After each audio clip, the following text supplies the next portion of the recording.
Yeah! What up, everybody? Y'all hear that cracking? I'm going through puberty again. I'm sorry about that. But what up, everybody? It's another great night for open mic with your host, Mike on the mic. Thank you for coming to the Fins tailgate. Ali, I'll get to all of your worries here in a second. We'll talk about Amari Cooper, DeMarcus Lawrence, all that kind of stuff. It's going to be a great night. We're going to drop the link. We're going to put the link in the comments, and we'll bring people on here in a little bit. But, guys, remember, this is the Fins tailgate. We have a whole team here of people. And as those of you who were just on the show with Tonk 7 for TMI Tuesdays at 9 p.m., y'all got to see that. And then you come directly after that for open mic with Mike on the mic. And then you can catch me again on Saturdays at Drop the Mic. We also have color commentary on Thursdays at 10. And guys, Color's the shiznit. He's really finding his groove. We love it. And then, of course, you can grab a Capitan on the Fins tailgate. It is the tailgate party that never stops. I got a little bit of drinks in me. Probably got one more shot before the show's over. Might drink beer too. You know, we're going to see what happens. But, guys, I've got Color in the back. I've got Tonk in the back. I'm going to bring them on here in just a second. But what up, Anthony? Hey, appreciate you, Ali. You know, Tony, my voice gets higher and higher, and sometimes it might sound a little bit lower. But most of the time, it's pretty high. And, you know, you think going through puberty might change that, but it didn't work for me. I can talk from my belly. That one sounds kind of deep, but that's way too damn loud to do on a podcast. But, guys, today was one of the craziest days in the NFL I've ever seen. The rumor that Aaron Rodgers is about to get 4 years for $200 million, and it is a rumor because he has not signed it yet. $50 million, $153 million guaranteed would make him the highest paid player in NFL history. Absolutely insane amount of numbers they're talking about there. Then you got Russell Wilson getting traded to Denver. And now in that division alone, you've got Patrick Mahomes, Justin Herbert, Russell Wilson, and probably the worst quarterback in the division ever in Derek Carr. And it's man, the AFC guys, it's loaded. And Aaron Rodgers was smartest man alive. He's the only proven quarterback left in the NFC. You can argue about anybody in the NFC that you want. He's the only one left. Like right now, the AFC is absolutely loaded, and it's gonna be fun. And instead of now worrying about can we beat Buffalo in our own division, we really need to start thinking about can we beat a lot of these quarterbacks that are in the AFC period now, because yeah, I can't even believe it. It's absolutely insane what's going on with the quarterback movement. But there's still a lot of guys available now that Aaron Rodgers is signing back. Jordan Love rumored to be available for a second round pick. Might not be too mad at bringing him in as a backup for a second round pick. I like that. And Anthony says, Mike, I told you that even with us franchise tagging Mike Gesicki, or possibly going to trade him because he's finally a grievance, apparently, with the NFL to change his tag from tight end to receiver. And if it happens in the big picture, it's not that much to worry about. My biggest worry with Mike Gesicki is that we just tagged him and may not have any plans to even offer him a contract extension or something that is in the neighborhood of what he thinks he can get. Maybe this is another 1-year deal with the franchise tag. Not a big deal, honestly. You could have used it on Ogbah, but that would have cost a whole lot more. So doing it on Gesicki, of all the guys that were available, I think that's probably the best move. So I'm not too terribly upset with the move, but at the same time, I talked with my pops, Bullet Bob, last night on TD Fins Talk about how yeah, I guess you're right on that, Ali. Stafford is number 2, but I guess he's proven now too, and I got to give Stafford his due. So I guess there's 2 left. But with Mike getting tagged, I think that kind of lets everybody know where we're going to spend most of our money. It might be on the defensive side. Guy like J.C. Jackson's available. If they do want to move on from Byron Jones and save that money, go sign a guy like J.C. Jackson. There's a lot of them out there. There's a lot of things that we could do at this point. You know, the rumor, the media now is talking about my boy Ryan Jensen as a target for Miami, and I love him. I've been talking about him since free agency, or since the season ended. Then they're talking about it connecting us to Trevor Armstead. I'm a little bit worried about Armstead and the price, because I think he is going to ask for the realm about $27 million. If he asks for about $27 million, I don't know if I want that. Miss Fins, yes, ma'am, you are right. Bobby Wagner, he is released. I love that veteran coming in at middle linebacker. I think he's perfect to be the guy who can help Javon Holland take that next step as a play caller, or Brandon Jones, whoever's going to be after that.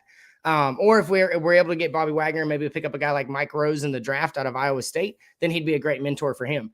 Tony also says, if you look at his position deployment over the past 2 years, depending on our offense, he was actually deployed more as a receiver than a tight end most of his career with the Dolphins. And I think I saw something like, you're right. Basically, I'm not even going to try and remember the numbers. I'll butcher them, but you're right, Tony. The amount of times he lined up at tight end is very minimal.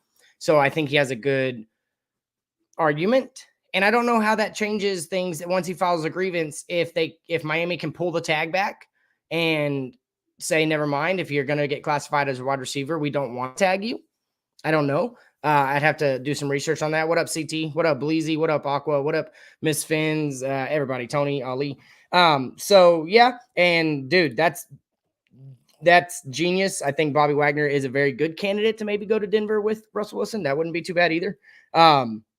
Ken Schoen says Dallas and Seattle should be investigated for tanking, since Saints were $74 million over the cap. Shouldn't teams be able to go over keeping their core?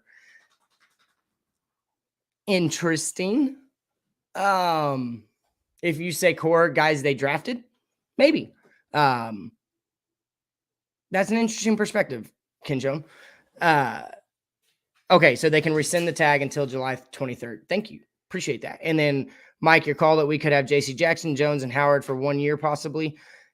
That would be fun.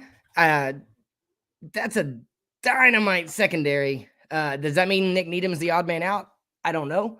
So CT says Wagner doesn't miss tackles like Roberts does, and he's above average in pass coverage. I agree with you there. He is on the downside of his career, but I do think he's an upgrade to Landon Roberts. Although I absolutely love Landon Roberts busting a hole up and getting through there and absolutely blowing the play up when it's a running play. I love that part about him.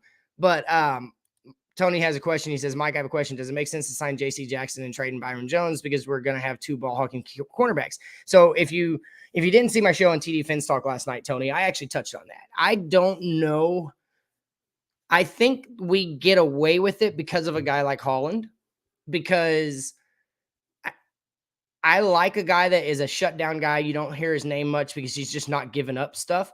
And then you have a guy on the other side like Xavier Howard, who is a ball hawk, which arguably the reason he's able to be a ball hawk is because of Byron Jones. I don't know what it would look like to have 2 ball hawks as your outside guys. I don't know what that would look like. And then before I'm about to bring Tonk on, and then I'll bring Color on when he gets back.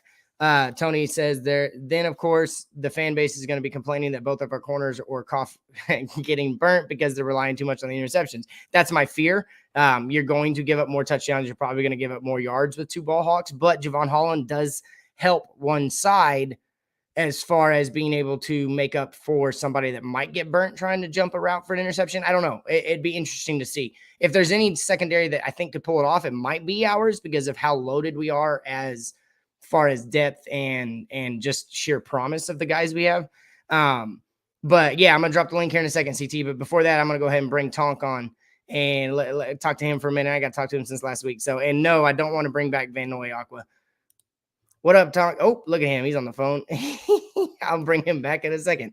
Jerry J. Man says, I don't expect any major defensive moves this offseason other than re-signing Ogbah. This offseason is strictly for improvement. The offense for Tua, we knew the defense would take a step back this year. I'm hoping they don't take a step back this year, but I do agree with you, Jerry. I do think that improving the offense is the number one priority. Tony says, Mike, if we sign Bobby Wagner, do you actually think it helps the 2 young safeties so they don't have to constantly be coming down and run support because of our linebackers are missing tackles? I agree. I think that's part of it. I love the aspect of Bobby Wagner being able to call the defense and help Javon Holland recognize what the offense is doing a little bit more, take that to the next level, or Brandon Jones, because Brandon Jones, as I've said before, he is one of the smartest guys in the NFL. He learned multiple playbooks before he was drafted just to be prepared. Really, really smart guy. Joe says move Jones to other safety position, but that's too much money for DBs. I agree with you. Wide receivers step back. CT says if we don't sign Ogbah, yeah, I agree with that. Tonk doing business, yeah, he's probably talking to somebody to do with music. So I'm gonna figure out really quick. I'm gonna pull up my email and get this link dropped. And guys, this is open mic. It ain't just about the Dolphins. We can literally talk about anything and everything you want. So copy link address. There we go. So we want to talk basketball. We want to talk baseball. You want to talk about anything. I'm gonna drop it in now. And there we go. Let's see if it lets you. All right, guys, there's the link. Go ahead and click it. I'm gonna bring Color on. What up, Color? I was trying to bring Tonk on. How you doing? Sorry about that, man. I had a little family emergency going on for a second. Oh, everything good? Yeah. It was just a dog. He was about to explode, so I had to run him out. You got to go get that done outside, not inside. Yeah, Thank you. Exactly. Hey, I'm on Cardinals watch, man. I'm on baseball watch right now. I'm hoping. Hey, there's a lot of promising things going on. There's a lot of promising things going on at the meeting right now. So I've been looking to see if any of them are at the grocery store or whatnot, but I haven't seen anybody yet. Yeah. All right. Tony says, Mike, I also warned people about Emmanuel. Look at what happened with Tennessee and Harold Landry. Emmanuel's going to be asked for that same amount of money. I agree with you there. And then one last thing he says is, and for me, I do think Emmanuel is worth 19 to 20 million a year because he hasn't produced the sacks them Garrett has. Yeah, I agree with that too. So, Color, I'm gonna let you have the floor on the Ogbah really quick, and then I'm gonna go ahead and bring the guys on that are in the back. So go ahead and tell me what you think about Ogbah as far as should we go above what we want for him, or do you think we should seriously consider pursuing a guy like Calais Campbell or DeMarcus Lawrence or one of these other studs that might be available in free agency? Well, I mean, yeah, I think the free agent market is too deep at certain other positions that we probably have more of a need for. than paying 19-20 million for Emmanuel Ogbah. I mean, I know we'd have to replace that position, but I don't think that the drop off in talent is that great. And even if it is, you're talking about people with fresher legs anyway. Yeah, you know. Yeah, DeMarcus Lawrence only played like 6 games last year. He's coming back from injury, and I get that he's hurt, but his ability in a defensive that didn't have Jalen Phillips on the other side until Randy Gregory started showing out. That DeMarcus Lawrence was notorious for getting a hand on the quarterback and forcing the pressure to be there, and may not get the stats. And Chris and I kind of went through it last night. You know, there's a couple other people at other positions that we could nab that are far better a value at way less money for their position than Emmanuel is at his. You know, for sure. I mean, well, I'm gonna bring on. I let him walk. I'm really interesting. More than about 15 million. To be honest with you, I don't want to do it. I'm gonna bring Tony on. This was his question, so I'm gonna get him to share what he has to say. Go ahead, Tony. Hey, fellas, how are you today? Pretty good, Tony. How about yourself? Dude? Hey, dude, I'm losing my hair. Honestly, I'm 30 years old and I'm losing my hair already. Oh, Tony, you only 30, bro? Yes. Honestly, you're a young buck, but you're knowledgeable. The production. I understand why people say the production is worth him, but when I look at his production, is it? He only got 9.5 sacks, Tony. Yeah, no, that's what I'm saying. And Harold Landry is changing. What Tennessee paid Harold Landry is changing the market, and that's what I fear. We're gonna be overpaying for a guy who's not a Myles Garrett, or who are the top leading sack getters the last 2 years? TJ Watt, Myles Garrett, what was his name? The Kansas City guy. Frank Clark. No, not Frank Clark. The other guy. Chris something. I don't remember. But yeah, I know he's not up there. Well, you know, we did this with my dad last night on TD Fins Talk, talking about what considers an elite pass rusher nowadays. And I think if you take the entire impact that Ogbah had into consideration, the batted balls, the pressure, and the 9.5 sacks, I think it warrants a little bit, but I don't want to go over 15 million. Yeah, no. And the one thing I fear is possibly Ali. Yes. What I fear with Ogbah leaving is I don't think a guy like Jalen Phillips is ready to handle the double teams just yet. That's what, as a fan, that's what I fear if we lose Ogbah, because he took away the double teams, and that allowed Jalen Phillips to be a free rusher most of the season. That's why he got double-digit sacks. In my honest opinion. And don't get me wrong. No, not double digit. I would just looked it up. It's 8.5. And I was going to ask you, Mike, how 8.5 sacks relates to those guys you mentioned, like Calais Campbell and so DeMarcus Lawrence, TJ Watt, and guys like those. Well, I think it was 17 or 18 is what TJ got this year. Okay. And he also had 42 combined tackles, 23 solos, 19 assists, 9 tackle for losses. You know what? I'm gonna bring CT on. I'm gonna let y'all chat about this. So any one of them QB hits, let's say if you took half of those QB hits and transferred them to sacks, he has 16.5 sacks. And that's up there with the top dogs in the league. But I'm gonna bring CT on. I'm gonna drop myself out. I'm gonna go find the comparison for some of the guys that are available and see what maybe we should spend 18 million. But go ahead. Here's CT. And what up, CT? Welcome to Open Mic. I'm gonna drop back and go do this research. So I'll be right back, guys. So Color and CT, this is an honest question. Love you guys. This is an honest question for you two. I understand. I'm fine with Bobby Wagner, and for me, signing Bobby Wagner, I'm not sure if you two agree, it would force our two young safeties to play their natural positions instead of constantly coming down and run support, because our linebackers are constantly missing tackles and stuff like that, like a Jerome Baker or an Landon Roberts or a Van Ginkel and stuff like that. So it actually makes them a lot better having a veteran guy to call the defense instead of having to rely on a second-year player to call the defense. Do you guys agree? Yeah, because that's exactly what I said on Batman show earlier and Gio's show, and we were there both. My issue number one with Ogbah, and I've said this, is Ogbah in our system, the way that this scheme is meant to play, is we're supposed to have high pressure and allow the cornerbacks to play tight in man coverage, and we're going to play the underneath passes and try to break them up. Where Ogbah, yes, he does give us, and it may be at 8.5 as Color said, but I think that we looked it up earlier, it was 9 and 9. So the last 2 years, he's had 9 sacks in each season, 8.5, 9, whatever. But what he did lead this year is 11 pass breakups.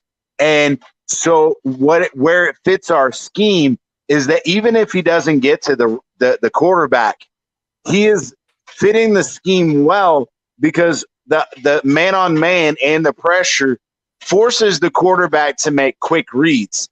And if Ogbah is able to defend with 11 passes defense and last year alone, I'm not going to say just like Color had said, some of those pressures you can try to translate to sacks. But those batting those balls down and taking away that down is just as important as a sack. Because, yeah, you may lose a couple yards, 5 to 6 yards on a sack, but he ended that play because he was able to get his big mitts up there. And I also said, again, with Wagner, his thing is he does not miss tackles like Wagner. He doesn't. Or Wagner does not miss tackles like Roberts. And so it does. It allows the safeties to play more aggressive with the pass because they don't have to worry as much about the run and filling in the gaps that a Landon Roberts and Baker who get washed out and or miss tackles. And exactly like I said on Batman show. But my thing is with both of them, I don't want to overpay. I agree that Ogbah is essential to our scheme, but he's not worth $18 million because of that Landry deal and pushing up. He's not worth it. I'm sorry, he's not. Yeah, so maybe he is. Maybe he is. I'll tell you why in a second, but keep going, guys. Yeah, and for me, I understand where fans are coming from when it comes to re-signing Ogbah, but for me, that type of money, to me, is only that 18 to 20 million a year range, or 25 million a year. Yes, hit the like button, guys. Hit the like button. For Myles Garrett type pass rushers, to be honest. You agree, CT? Yeah, I agree, and that's what I'm saying is I don't know if I'm willing to put in, like we talked about before, with Landry. I don't want to say he's setting the market because I don't think he is. I think that he's making other teams try to overspend for lesser guys, or in this situation, Ogbah, who has actually played better than Landry has. He's going to drive up their price. But I'm still like you said, I agree. I am not willing to pay Landry or pay Ogbah 18 to 20 million if I'm going to spend an extra 2 or 3 million to get an elite pass rusher who's actually going to commandeer the double teams. So guys, there's only one of them available that has numbers close to Ogbah, and it's Chandler Jones. Dante Fowler Jr., 4.5 sacks last year. Von Miller, 5 sacks. DeMarcus Lawrence, 3 sacks. Calais Campbell, 1.5 sacks. If we're going on the sack number, Chandler Jones is the only one that went above what Ogbah got. And if those are the guys available, and maybe you do have to pay $18 million because he might be the best available. And it's not just the sack number, not just the sack numbers, but those pressures lead to turnovers. Yeah. Oh, yeah. But, Todd, where I think this is, and we had this conversation earlier, I feel like maybe an addition of a Bobby Wagner that allows the outside linebacker, whether it's Baker, Van Ginkel, or whoever, to allow them to scheme things a little bit more, it can kind of, well, I don't want to say, make up for the loss of Ogbah, but it can at least make it decent, but we're still going to take a step back, which is what I said earlier, Mike. And the thing is, hey, without Ogbah, we're taking a step back, period. Go ahead, Todd. I thought CT. I was going to say, I trust completely if we sign Bobby Wagner because our head coach had a game plan against him twice a year. So he knows if Bobby Wagner will help this team or not. I completely Damn, I didn't know that. I'll bring you the facts, bro. He was in Seattle. Come on now. That's San Francisco's rival over there in that division. He had a game plan twice against them every year. So if he's bringing him to this team, there's a reason he trusts the fact that Bobby's going to fit it well. That is a huge fact. I love that. I like Bobby Wagner. I've been wanting a middle linebacker. I was thinking about KJ Wright, but give me Bobby Wagner in a heartbeat. KJ Wright has been injured multiple times. Yeah, so I get that. Bobby Wagner. That's my issue.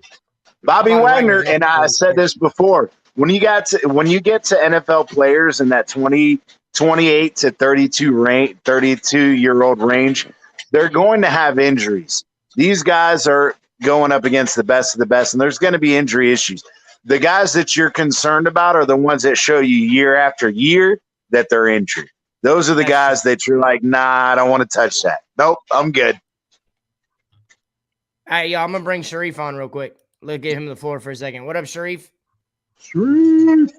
Hey, what's good? What's good, Todd, CT? Man, I love the passion, man. I appreciate the invite, but I think Chris Greer is not getting the credit. And what credit do I mean? Dieter improving in his third year. And if I can't see if my 3 and 4th year defensive ends get the chance to show, I'm not going to get anyone who's going to eat their snaps up. And number 2, if Og was grown out of this defense, then that same 14 sacks where he was unblocked and got in this game, someone else can get that.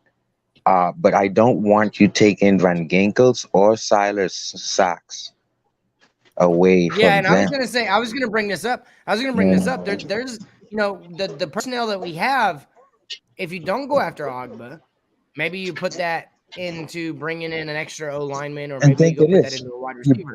But if you don't bring back Ogbah, what up, Dougley?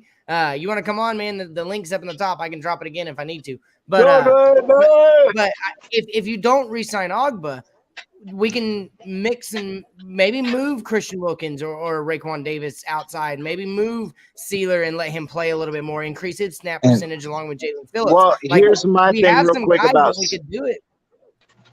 Well, here's my issue with that is I get it. You want to allow guys to come in and see if they can take those snap counts, but I do think that Siler is a great player. And Siler is a great player in his role, but Siler is not a 3-down, bring him out in rushing situations, let him go after the passer kind of guy. Siler is not that guy, and he's not going to take 70 to 80% of the snaps. He's not that guy. So what about a guy? If you're going to bring in, whether you're going to draft somebody, which I don't agree with, because I really feel like, yes, there are great guys that can be drafted, but we also have to take the consideration that it's going to take these guys time to develop. And I want this defense to stay consistent. And that's where my issue in lies. That's where I agree with you, CT, because you had to let Dieter get bigger. Year 1 and year 2, Dieter wasn't even close. We have to let Van Ginkel get bigger. We have to let Christian Wilkins and Siler get bigger and stronger. They are the guys we wanted. They were very young. We have to look. What I don't want is the Tannenbaum, Ireland, Spielman. I don't want the high price. Look, dude, if you're gonna grow out of our defense and ask that kind of money, all due respect, Van Ginkel can get those sacks, dude. Bye-bye. What do you think, Todd? I think he's still a key part of our defense. I really do. Are you willing to overpay? Is he that big of a key? I don't know if I'm going to overpay, but you got to remember, 18 million. I don't know. That's a tough call right there. That really is. Yes, sir, Todd. Because feel for Greer in that situation. And I need to see them grow so I can fire Greer if they're not good too. Man, Yeah, but 14 to 16, 14 to 16, that's about where I'm at. I might be able to swallow that. But I'm not swallowing 18 to 20 because Landry just got paid $52 million guaranteed. No, that's ridiculous. I'm sorry. But Landry, as an outside linebacker, is nowhere near the ability or productivity of Ogbah. And he has an overinflated contract. But I'm not paying him 18 to 20 million. I'm not doing it. But okay, but CT, the problem is there's nothing available. I mean, okay, so you're going to bring in a guy like I talked about, Dante Fowler Jr., Calais Campbell. You go after Von Miller, but I think he's going back to Denver. You can go after Chandler Jones. There's guys available, but other than Chandler Jones, there haven't been. There's not. Okay, so you're gonna not pay 18 million for Ogbah, go for a cheaper route, and get a guy in that brings in a third of Ogbah's production, but you saved $5 million to $8 million. Is that worth it? Or do you just go ahead and pay that extra $3 million? And I'm kind of talking myself off the ledge because if you go ahead and pay that extra $3 million, you get this guy for $18 million. And say now that Jalen Phillips is getting 65 to 70% of the snaps instead of 53, I think is what he finished at. Now you're getting Ogbah more opportunities where he's not getting the double team. So maybe some of those pressures do turn into sacks. And so you take a chance, you pay him $18 million, and then all of a sudden you have a guy that gets 12.5 to 15 sacks next season. And then all of a sudden now you're like, okay, well, that $18 million isn't too bad. So if the guys available and maybe the guys that you project to be available in the draft aren't even going to give you more than or even half of Ogbah's production when you take over the overall impact on the game, I think I would spend that 18 million, CT. I really think I do because of what's available. Here's my thing though, is it depends on the overall situation though. God, and this is something I brought up in on Batman's platform is if we bring in a guy, say like Bobby Wagner, where we can allow the safeties to not be so aggressive in the run game and allow them to play that pass game, or in a situation where somebody has crazy feedback. But anyway, my thing is if we bring in a guy like Bobby Wagner who can solidify that run game, it allows our defense with Baker and Van Ginkel to allow those off-edge outside linebacker rushes, which they're both great at. It can maybe supplement some of the production of Ogbah. But the problem is we can't have a huge drop-off from Ogbah to, say, a crappy, defensive end who's not going to produce anything. Or, as I said, the pass deflections that Ogbah had. Hang on, Sharif. CT, go ahead, Todd. Hang on, Sharif. Let Todd go. Let Todd go, and I'll get you. I was going to say, Mike, I'm with you. I think I would have to do the 18. I think I would. I don't think you can get Chandler because I think he's so important to our front seven the same way X is to our back end on the team. I think you would have to do that. But the question is then we got to take into consideration salary cap, though. That's the issue. Here's the other thing. I need to ask you this because I mentioned it, but nobody brought it up. So I'm going to throw this out there. I'm in the Dallas market. Lots of inside info that I get to hear. I'm going to bring MC on. Let him. But there's DeMarcus Lawrence is going to be there. So if DeMarcus Lawrence he got those sacks, but he didn't play very many games because he was nursing an injury. And I get that's a whole different ballgame about the injury history. I understand that. But if you get a healthy DeMarcus Lawrence, and my question to you guys is because of DeMarcus Lawrence's season, he's only gone double-digit sacks 3 times. But because of his ceiling, I think we can argue that he is better than Ogbah. And if he's better than Ogbah, do you think he's going to get 18 to 20 million coming off an injured season? Or do you think because he's getting paid by Dallas anyways, because of the money they have to give him, do you think he's willing to take a team-friendly deal? So then do you move off of Ogbah and try and go get DeMarcus Lawrence on a more friendly contract? I think, if I can answer first quickly, I think Dallas is in a situation, they're a year early with Russell Wilson. And I think they're getting off of it a year early. I think they're cleaning house. I don't think they're going to keep Gallup. I don't think they're going to keep Russell Wilson. What are you talking about? I think they're a year early before trading Russell Wilson. That's the year Dallas is in with. They got to pay that quarterback again. Russell Wilson's with Seattle, not Dallas. Listen, what I'm saying is their scenario is similar in that they're doing this a year early before they have to trade Dak.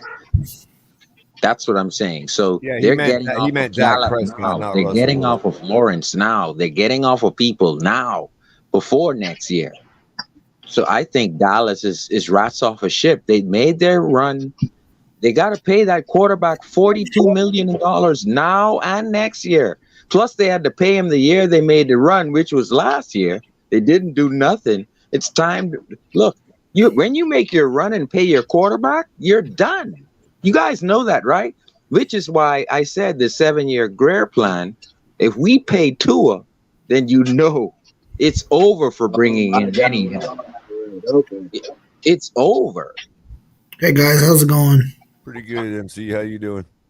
I just got off work and it was raining and I'm tired, but I'm here to show love. What happened to Mike? He froze up for a second. I think it was because Sharif was talking about Russell Wilson playing for Dallas. Sharif froze up. What's up, MC? WM golf balls, baby. Show them.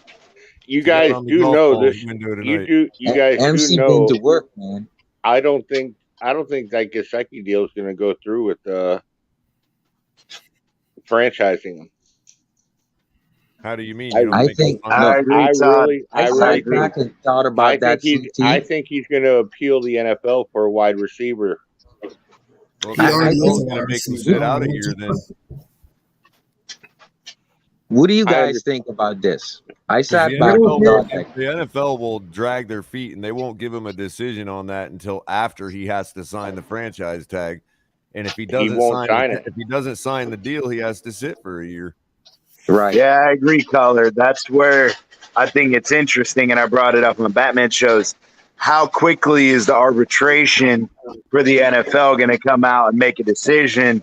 And they got to go against previous precedents that they had shown in other tight ends who created, wide receiver slot, wide receiver role. Fair is fair. If he wants to be a wide receiver, then maybe he should have to sit out a year.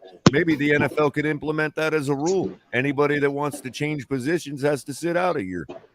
Yeah, and that's true. But that was the thing, is the precedents that the NFL had set was it's what your team lists you as.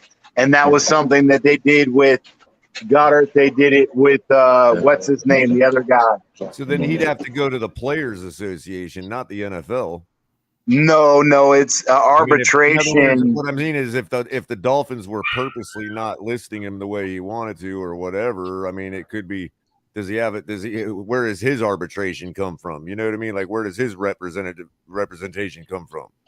That's true too. Yeah, that's true. There's a lot of unknown in that. And I think that, again, I'm okay with keeping Gesicki at $11 million, but if he wants to go slot receiver, which is $16.5 million, that's when I have an issue. And I'm like, no, because we talked about it earlier. I would rather bring Christian Kirk in at a $12 million and save $5 million and get somebody who can play in the slot, but also gives us more versatility because he can play the X wide receiver. And if we want to put him in that circumstance, we can bring him into the Albert Wilson role as well. So that's where I feel like if we're going to put Gesicki at that $16.5 million, I'm sorry, but I'd rescind that tag because we have till July 13th to rescind that tag. And CT, what I find interesting is I'm looking at this from Greer doing successful trades in the past.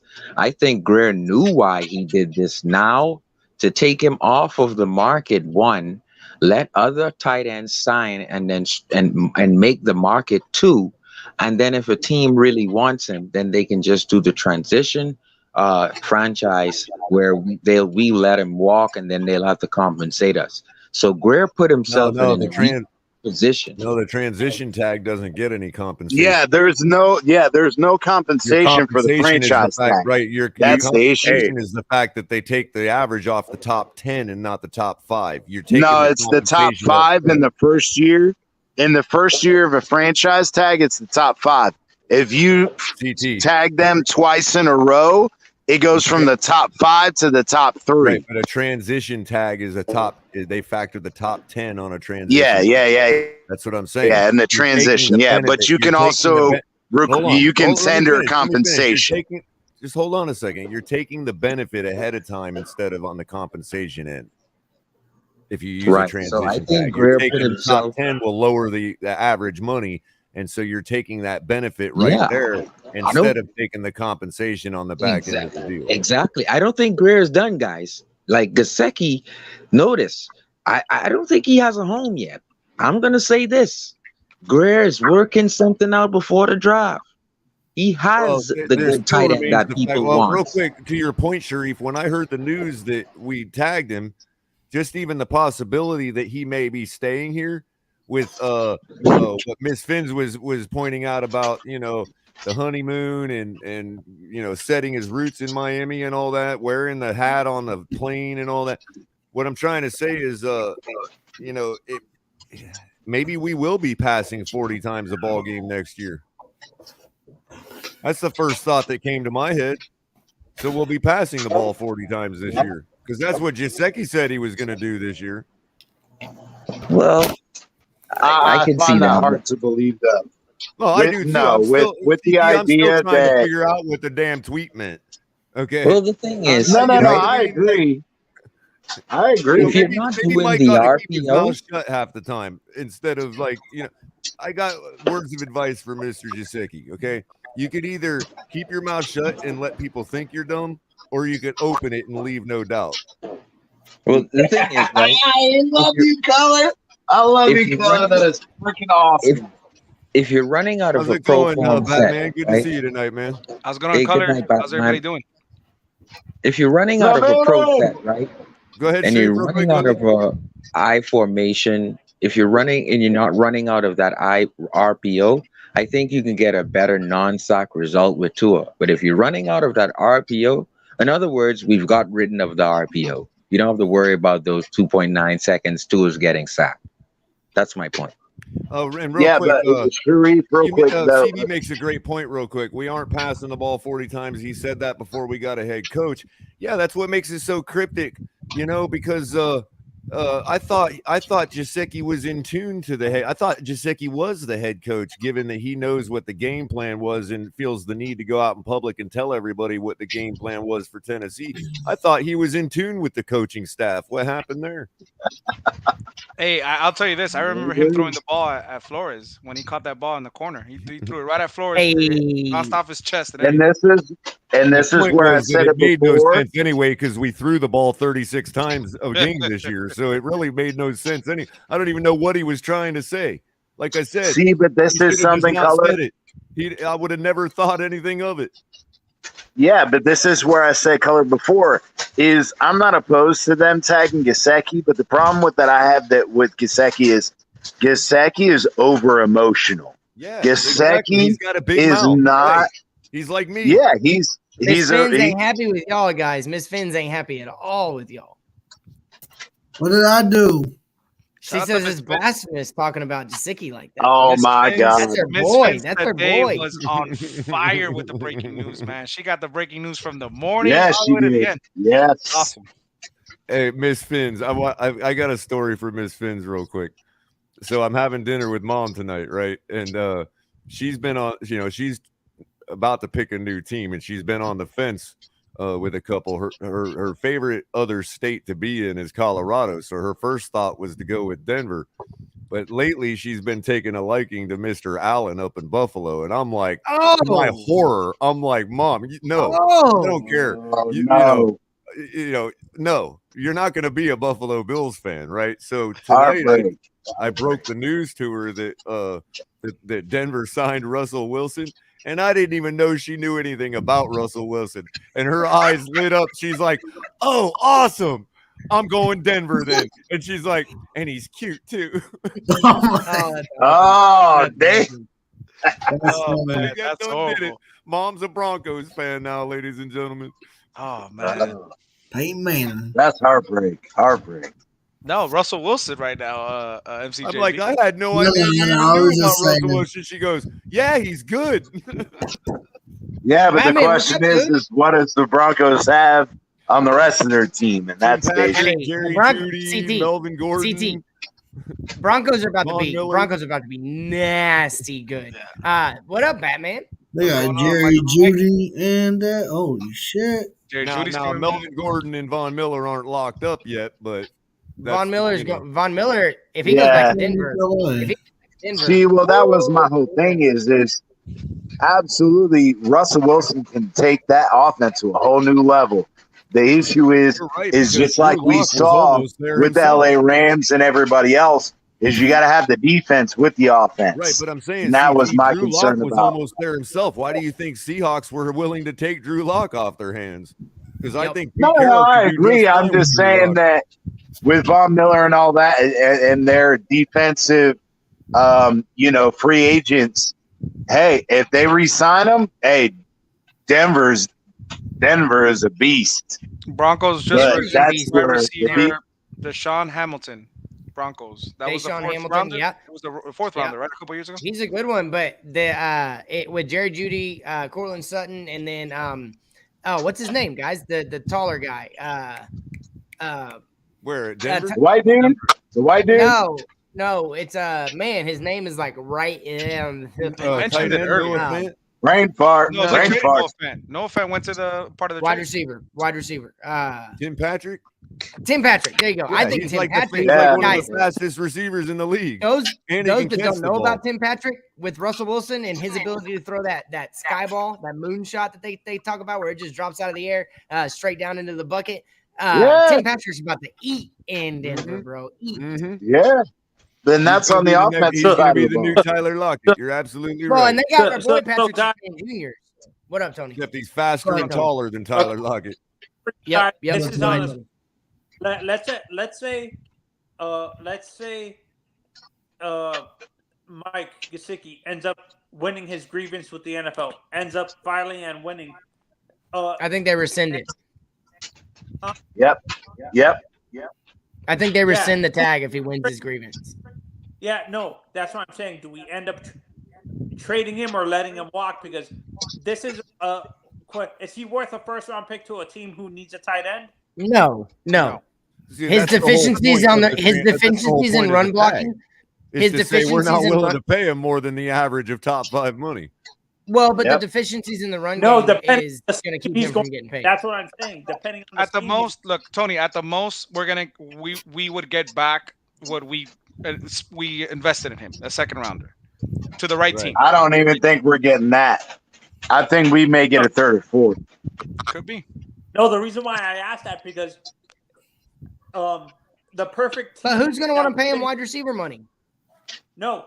The only ones that I can realistically think of is they are desperate enough are the Chargers. The Chargers want him beyond all belief. The Chargers want him. No, I like that. Arizona, he is kind of a match for Herbert and that whole thing over there. Sure. Actually, yep. And Buffalo also was interested in him as well. Hang on, let Tony finish up. Don't forget, Gesicki actually can fit in Kingsbury's offense too. That's true. Arizona? Yeah, Arizona's a tight spot. Brian, welcome to the show, bud. Hello. Good. So you think Tua is happy they franchise Gesicki? Trying to? Brian? Well, I mean, you can't knock him for it. I mean, I didn't, everybody, when they argue about Mike Gesicki, they just talk about the price range, But if you want to go over and get paid like a wide receiver, he can get out of here. I'll tell you that for sure. Yes, I'm right sir. there with you. I'm about to put on a blonde wig, man. Put on that dress and the blonde very wig. rare I fellas. agree with Brian, man, but there it is right there, ladies. Get that negative Nancy dress on. No, with the I'm blonde wig. right on with Brian on that. Nice Yeah, to no, see No, you. Brian man. over here looking There's a like quarterback what's that coming out guy? in the draft that runs a faster From 40 than Mike RuPaul. Gesicki. I ain't paying him wide receiver money. I'm sorry. No, there's no way on earth. I think it's dumb for him to think he's going to get it, but at the same time, I don't think it's too dumb because I think he's probably going to win the grievance. To be honest, given the teams He's we have not. in the league, it's He's not not. dumb to think he'll get it. I'm just saying it ain't going to come PT, from my pocket. I think I saw The it like he only precedence- lined up. He lined up so few times at tight end. I think he might win it, dude. There was a Nah, tight because end. they did the same shit with what's his name, and I can't remember his They name, did and I it- keep Jimmy talking Graham. about it. Jimmy Graham. Jimmy Graham, yeah. Yeah, that And happened that's with where him I too. feel like if the NFL set that precedence, it's very hard to get them off of that. And the only other issue that I have with that is it's again because they told Jimmy Graham the same thing. It's what your team lists you as, and What about that's Kyle where. Think he would win it? A grievance about being paid wide receiver money because all he is an oversized wide receiver. No, I agree, but I'm just saying that they made the NFL Players Association in the Jimmy Graham grievance made the same exact argument. And what was the NFL's pushback is the NFL said they listed you as a tight Great end, point. not as a wide receiver. And that's where I feel like if they're going to change that precedence, this may be the time, but I feel like I don't think they're going to change that precedent. Hey, but there's the number I was looking for. I knew Mountie Fins was real going to come quick, through Mike. clutch. I think CC's joke just went totally flat. I think everybody totally took it. I'm not sure. I think it was a joke. He says Locke wasn't a failure. He's still young, and they didn't build enough around him, and everybody was sabotaging him. I think he's And talking they're all about taking it seriously. Yeah, but so Miss Fins comes up with the number I was talking about. So Jimmy Graham only had 65% as a wide receiver. Mike Gesicki's at 85%. I think he wins this grievance and he sets a precedence for guys like Kyle Pitts. My only Gesicki- pushback is that the NFL hasn't changed it and they might not change it now. But that's my only pushback. Yeah, and that's where I was getting at. Exactly, Batman is maybe they will, but that's going to be a landscape changing precedence. But let me ask you this, because I brought this up on Larry's show this afternoon. Let's say, and I really want an honest opinion. I'm gonna leave you guys with this one, but I want to hear it because I really gotta go to bed real quick. If Mike Gesicki decides to sign back at that 10.9, he takes it, and he takes it for one reason: he thrives in this offense, and his numbers increase. His payday will increase in 2023. If Mike McDaniels buys into him and makes him that star tight end that we thought he could be when we got him, right? If You better extend him before the season's over. Mike, no, not even for us. What I'm saying for Mike Gesicki wouldn't this be a win-win? If you could stay in Miami one more year, pump your numbers up, pump your pay up for 2023, and then take that 10.9 and be like, this is a prove-it deal for everybody in the NFL. You not make just an for the excellent Dolphins. point there, Batman. Why wouldn't he want to do that? That's what I'm saying. Because the Mike only McDaniel is not the pushback I have on I'll that tell you why color and Batman. won't do that. I'll tell you why he won't do that. Because Mike McDaniel is not the one that has to deliver him the football. Well, that's where I was getting at. That's where I feel like just made an excellent point, man. Gesicki You just loses brought a up little possible bit of indicators. leverage.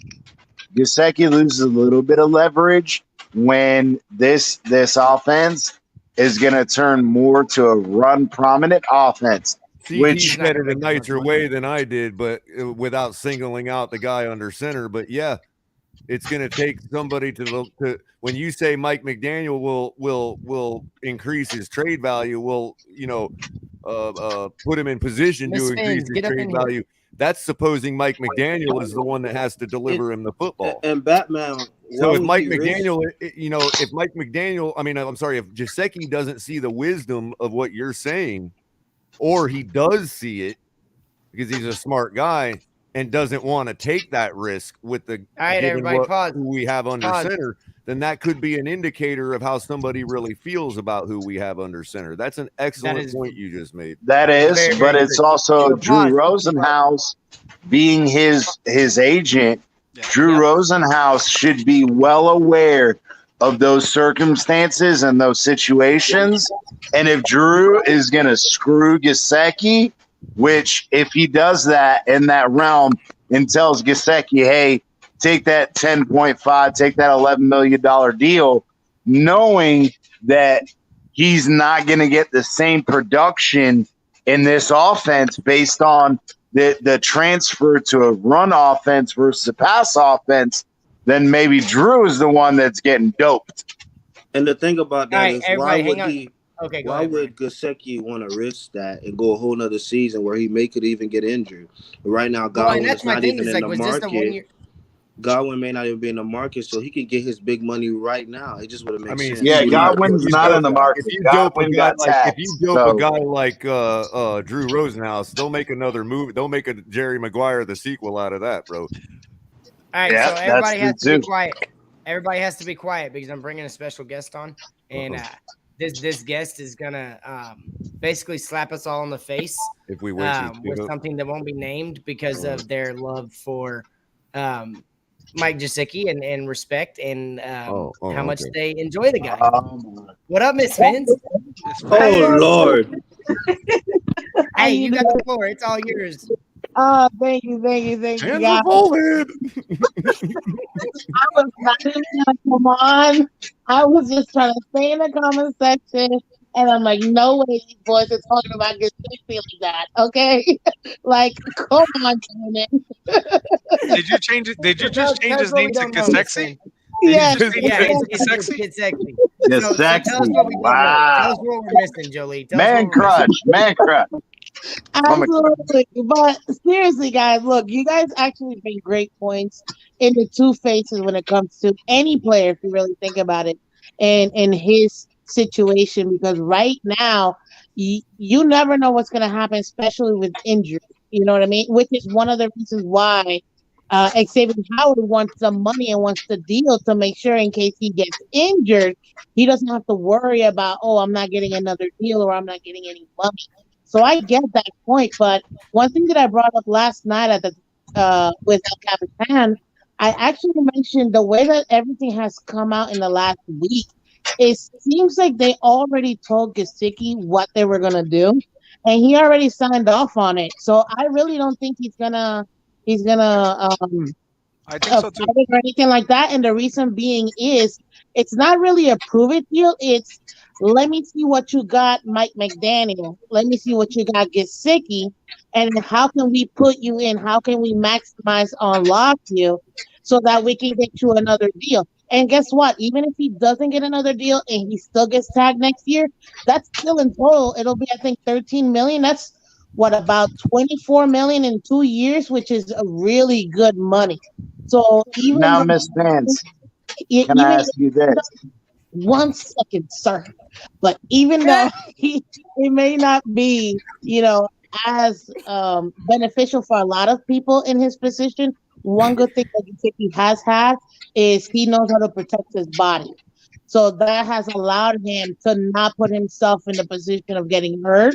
Now, again, we don't know what could happen, but I think he already okayed it. That's why he's in his honeymoon, not thinking about it. I will say this: he did post this like not too long ago. Whatever it means, he posted this in his honeymoon. He said, "Back to work, just keep going." And it's but I want to say this real quick. So, Miss Vance, I love you, and then I agree. Mike Gesicki has stayed healthy. Mike Gesicki is not an injury-prone guy, so we're not going there. But where we are saying is, so if he is filing a grievance, which that's up for debate right now because you had brought out that he did, and there are other people that said it's possible or whatever. If he does win his grievance and he is going to get that 16 to 17 million, as a slot wide receiver. Are you keeping Gesicki or are you rescinding that tag? Now you guys Rescinding the know tag. how much I love Gesicki, okay? But I am a Miami Dolphins fan. At this point where we are, two things people have to consider. A, that's a lot of money, okay? Yep. But B, look who we have as a quarterback. Gesicki has been the most consistent player besides Waddle on this offense to be there time and time again. He And also available, and has available, the and available because it's not hurt. largest, uh, and he also has the largest. I don't want to say wingspan because I don't really know but catch radius right now that we have because guess what? He's on the field, Not like and your Parker. best of is your availability. You But can say Miss all you Finn, want about I'm people, but taking off, guys. it's not Much fair. love. Good but point. Miss I love Finn, the point, Jolie. I'm with you. I'm Hang with on, you. hang on, 100%. everybody, hang on. Everybody Much hold up. love. Everybody hold up. Batman, hang on, Batman, before you leave. Yeah. Give me like 30 seconds. Give me something that you want to say that you haven't got to say just yet. Oh, if you didn't tune in, Mac Hollins, I met him on Friday, and I talked to him about numbers, and I asked him what he was looking for. I even asked about the transition to tight end. He says he wouldn't mind bulking up a little bit, and he also said, I asked him how much you looking for, and my price range is 5-6 million, so I didn't want to undercut him, so I said 7-11, between 7 and 11 mil, and he goes, that's about right. That's it right there. And I was like, cool. So just wanted to say that real quick. oh Much yeah, love. he's gone. I love Man, everybody. I don't know for Sauces. you. Thank you I'm guys. sorry. I'll Sauces, catch you man. guys And he's tomorrow. got And pictures of the sauces, man. Bye, man. See you tomorrow.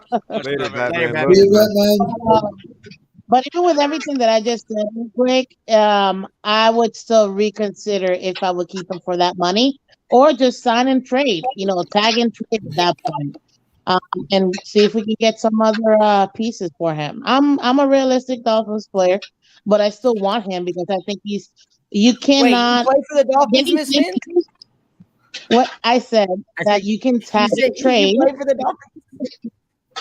because this is the thing, it's all about the Dolphins and we have QB1 and we have to see what's best for him. I still think you cannot get rid of a playmaker when you have a young QB. And right now Gesicki is one of our playmakers. So I do agree. but again, I do agree I would with, do it. and I got my next question for everybody, but I do agree with that, Miss Fins, about how taking him away from Tua might not be the best idea.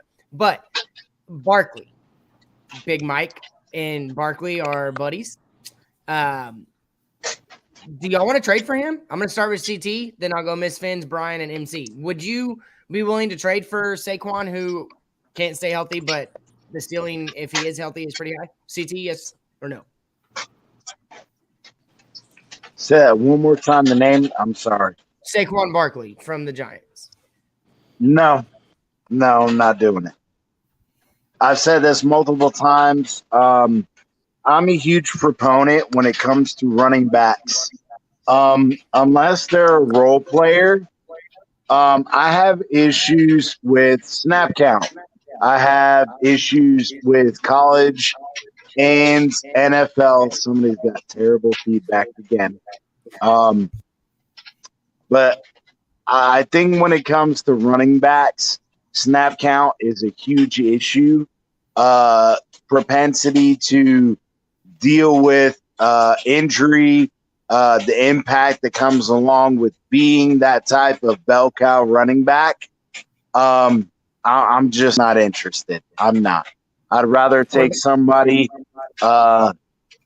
early in the draft, like I said, whether it's a James Cook, whether it's Walker, depending on how it plays out.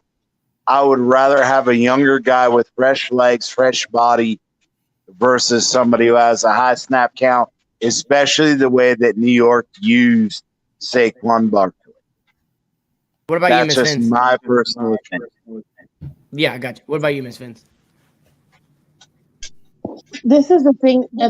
I know he played with Gesicki, so I know that they know each other for a very long time. My only issue is I'm so tired of bringing in players who are injured. That is my issue. The other thing too is how much is he gonna cost us? Because at this point, I need an O line more than I need a running back. I can bring back Lindsey, I can bring back Duke and make them work. So I'm more on the I rather get the center vet tackle over actually getting Saquon because of the injuries. Now, if he's a good team friendly deal, then I'm okay with that. If it's a good team friendly deal. But if it's not, I'm sorry. If it's gonna be top dollar, I'm not willing to pay for somebody who's physically hasn't been available. That's just my take. Yeah. What about you, Brian? You like Barkley or no? I feel like trading an asset like that for Barkley is just asinine. I feel like if we're gonna go hard on running back, like Miss Finn say, we already have Philip Lindsay, who ran 1,000 yards in this scheme. We also have Salvin Ahmed, who 49ers was very high on. We could get Mozart, someone that's familiar with this scheme, and then we could go draft for running back at 29. So why would I go spend that fourth draft pick? If I'm gonna do that, I might as well just get a punter, and that's gonna help my special teams. Or I could get a running back in the fourth round that can help change. You see what I'm saying? So it's like it's just a waste of. Yeah. Go ahead, Brian. My bad. Finish up. Yeah, it's just a waste. Yep, and I'm not disagreeing. My dad and I, Barkley out of college was guys. He was gonna set the world on fire. He just couldn't stay healthy. But Miss Fins, I want to get MC real quick before I get to my next question. What do you think? You want to trade for Saquon or you want to go after somebody younger and better, or not better? No to Saquon. Absolutely not. I feel like he's gonna get hurt again. We have too many people that get hurt during the season, like Miss Finn said. I mean, yeah, like you said, he was a beast in college. He was a beast at Penn State. He was. I couldn't tell you how he did his first season at the NFL as a Giant, but after and that is right. He brings up a good point. We did get Ogbah signed up today. Ahmed signed up today. Sorry. And I feel like it would be just no. Next. All right. Color, you still there? Yep. All right. What do you think? You want to go after a guy like Barkley? Absolutely, wholeheartedly, no, because I do not want to compound the same problem that the Giants made by drafting him in the first round by taking the spoiled goods after 4 years? No, thank you. Yeah. So before I bring our next guest on, he's in the back. We're gonna make this a 7-person party. Hold on, Mike. By the way, how do y'all like my mashup? My Crash Holland mashup. Did we just agree on something 100% for the first time? Maybe. I just realized that we did. Hey, but yeah, that is pretty funny. We did the whole panel. I think said no argument. So that's our views might go down because we didn't argue. No, but guys, so this is my next serious question. Okay, I brought this guy up to my circle before I started getting on the podcast. I brought this guy up in the middle of the college football season. I know how Kohler feels about where he played, inflating the numbers, but Matt Ariza, my question is going to be based on where do you take him in the draft? The Dolphins have 2 third-round picks. He has multiple punts over 75 yards, not just in high altitude. He has 50-yard field goal range, and he's a hell of a special teams guy, and he's going to lay the shit down on people. So, are you willing to spend a third rounder on a guy just because he fills 2 needs and it's one guy, or do you think that that's still too high? Go ahead. I'm going to let CT go. No, actually, Crypto, you go ahead and answer the question first. Then I'm going to go CT and then Miss Fins. We'll go that way. Yes. Crypto, you going after? Yeah. Can you hear me? Yeah. Yes. Mid to late third, even if it's early third, if we have enough seconds stacked before him. Because if we got, let's say if we had 3 second-round picks, then he's effectively the 5th player taken out of our draft picks. So that means we would have gotten 4 or 5 players before we even drafted them, even if it is a 3rd round pick. Okay. CT? In all honesty, he's a great punter and he can absolutely flip the field. It's just about whether we're going to value at that 3rd round pick, whatever we're going to quote unquote pick him at. Is there a wide receiver? Is there, Okay. there's. Let me stop you there. CT. Before I get to Miss Fins, I'm gonna let you answer this, and it's a piggyback off of your statement. Is I want to argue, and I don't want to. I'm going to argue that if you are picking up a guy that if you're stuck on your 10-yard line and he can reset the field to where he pins them on their 20, even though you're punting from his own end zone and he still is able to pin him on their 20, is that not more of an impact than a 3rd round linebacker or a 3rd round wide receiver and a guy that can hit over 50 yards on the field goal? Granted that's not really rare anymore days. It's more often than not. But a guy that can do both things, it saves you money in the long run because you're not having to pay a field goal kicker and a punter. So if you're trying to save money 5 years from now, there's that part. But a guy that can flip the field from your 10-yard line to their 20, is he not more valuable than anything else you're going to get in the 3rd round? Go ahead, CT. Well, you're right. I brought this up on your show before, or with Chris. The fact that he can do both, and the fact that he essentially takes the spot of a gunner on special teams because he's also willing to go and hit a motherfucker. Yes, yep. I agree.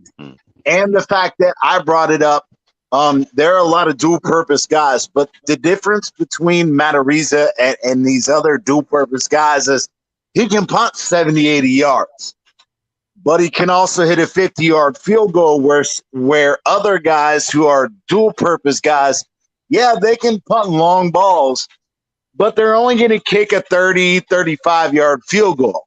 So, yes, that's where I'm stuck, and I'm going to leave it there because I agree. He is absolutely a prospect that I want, but God damn it, you gotta weigh what's there. How does it fit your team, and what does it do? But I am all for it. Hey, if we're at that 4th round pick that we have, and he's still there, it is a no doubt. Yeah. It's 7 but I seconds. I don't know if I'm taking him in the 3rd. That's an issue. Okay, Miss Fins, what about you? That's why I say you can alleviate that by stacking enough 2nd round picks in front of him. I agree with you, Crypto. People. Because when I did the mock draft, when we were going out with you were there too. We did it with Batman. If you want to trade that 29th pick and you want to get 2 first or 2 second rounders, and you can get the wide receivers and the guys you want, and you have that extra 3rd round pick to pick him, abso-freaking-lutely. Let's do it. But it all depends on how it all works out. And that's the issue. Yeah. All right. Miss Fins, what about you? Well, I really like the 2 points that Crypto and CT brought up when it comes to him. It's not out of the realm for us as Dolphins to do that because we did it a few years ago. I think we drafted, if I'm not mistaken, in the 4th or 5th round. Fifth round, we drafted Polarity. Yeah, Polarity. There you go. Polarity. Yep. Yeah, we did. Yep, in the 5th. I've seen that before. My only issue, and maybe I might be the only one thinking about this, is I'm not out on Sanders. So for me, I already feel like I already have my kicker. So I don't really. But you don't have your punter. And as far as a punter, I can probably pick up a punter that may not be 70 yards, but he can still do his job when it comes to that and not cost me as much. So I'm gonna piggyback off your statement and take it further. Is his accuracy is absurd, but it's not just a punter doing his job. It's legitimately, if this guy comes in and kicks 70-yard punts, take away the 80. If he just gets 70-yard punts, He's literally changing the game for a mediocre team that has a very terrible offense. You know what, Mike? So you won't he right. flips the I'm field. taking the field. I just realized who our quarterback was, and I'm expecting 3 and outs from here and there. So I was not yes, trying to go. let's take him. I you want gotta him in the go and second get her on round. that track, Mike. Miss God Fins, I damn didn't know you was gonna go that route. Joey almost God. convinced me. Mike Joey had to almost get her on that convinced me there. track. Damn it. Almost convinced me there. Totally kidding. Jesus. I'm I totally mean, kidding. can I But I would can I say just say late that third or Hang fourth. on, to Cole. draft somebody in the third round that Late third absolutely or puts 0 points on the board is just the most asinine thing I've I ever would heard. Hey, in if my he's a life. field goal Yeah, kicker, but he cannot put We have a 0 field points goal on the kicker. board let because he gives Draft us linemen that don't put no points on the board, Okay, but they and yeah, but responsible let for me he putting do gives points us on the board. he gives us the And I didn't say flexibility nothing that when you God all spoke, forbid man. I that didn't say Jason nothing when you Sanders all is spoke. injured. We Guys. don't have to sign another guy Right. off Yes, the hang on, fucking guys. street. You know, Hang I on. point, draft Let the JT. punter the Miss third Fins round. finish. Go ahead. I flashback. Go ahead, Miss Fins. I flash back to Tennessee, which is why I said, you know what, we're gonna need somebody that can flip that field, and yeah, I'll take it because. But I do agree, third round is way too high. Fourth round, I'm okay with. Anywhere in the fourth round, I'm okay with. You guys I are don't getting think hung he's up on the gonna last. rounds and not getting about how many people are being selected in the previous rounds. Hang on, Crypto. Let her finish. I don't think he's gonna make it even to the late third. That's my thing. So I don't see us getting him. But if nobody else gets them in the fourth, I'm okay with. But Brian, yes, you've been we're gonna need Man, go ahead, Yes, Brian. yes, I would. that Realistically, I don't think the Dolphins will do it in the third, but I would do it. Okay. Okay. Kohler, go ahead, bro. I know you steaming. Go ahead, Kohler. The floor is Not yours. steaming. I'm just thinking, like, nobody's actually realizing, like, this ain't college.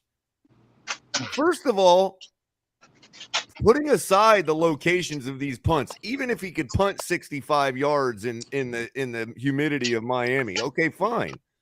You don't think the other team knows he can do that? You don't I think agree. they're going to be pinning the guy as deep as they possibly can? Now the kick's going to outkick the coverage, and you're just giving the other team Well, the but 30 7 yards? seconds. What are you 7 talking second hang about? time is not going to outkick anybody's Exactly. Exactly. Get 7 Right, seconds. That's exactly. where he's different color. That's what his That's hang where time he's is. It's 7 different seconds. You're not color. going to get 7 His hang seconds in time, His Miami. hang giving him more than time, enough time to get his down hang there. time is You gotta let him finish. unfreaking believable. Let him finish. Let him finish. Go ahead, Kohler. Go ahead. You're not going to get 7 seconds in Miami. If you think you are, then you're not. Bullshit. You have no idea how physics work. You know what I mean? No, that's bullshit. Now I want to go against you, color, because Hang on, CT. Let him finish. Go ahead, Kohler. No, I want to make sure CT has said everything he can say tonight. Go ahead, No. CT. Go ahead, Kohler. Go Yeah, ahead. everything I say is bullshit. Go ahead. Go fight with the physics, buddy. Go fight with a physicist, not me. Physicist, wow. It's Man, color. bullshit. no, I'm not fighting with you. What I'm saying is this guy has proved it, not just in It's Colorado. another knee-jerk No, reaction. because We're going to people come up want to with say every excuse in the book to do it. It's the dumbest thing I've ever heard in my life to draft a punter in the third round. It's the dumbest I thing just I've ever agreed heard with in my you. life. I said I'd take him in Well, the that's fourth, fine. not in the third. Number two, okay, if you think that any NFL GM, HR department, money manager is going to let a third round investment on a punter go down the field and make crackbacks on people, you're sadly mistaken. That guy's going to be sitting in an AC room, go out for 10 minutes a day and punt a couple footballs. Okay? Ain't nobody going to let As I their just investment said, run down the I field love like you that. so and I just said Nuts. I'm not willing to take him in the third round. I'm not. Well, I then just what are we said that. arguing I here? can't My just thing make a is blanket statement again, and What are say we we're not arguing when taking him it in the comes third round. to Ariza, everybody wants to make the point that he can kick it in Colorado and high altitude, where yes, physics say that in high altitudes you can kick the ball farther. That's not a question. That's a fact, and I'm not disputing that. I purposely didn't bring up that shit just so you would straw man me. Okay? You're not getting a 7-second hang time in Miami. If you can do it, if he can do it, then he should be drafted the first round. He did his 7-second hang time was done in Hawaii.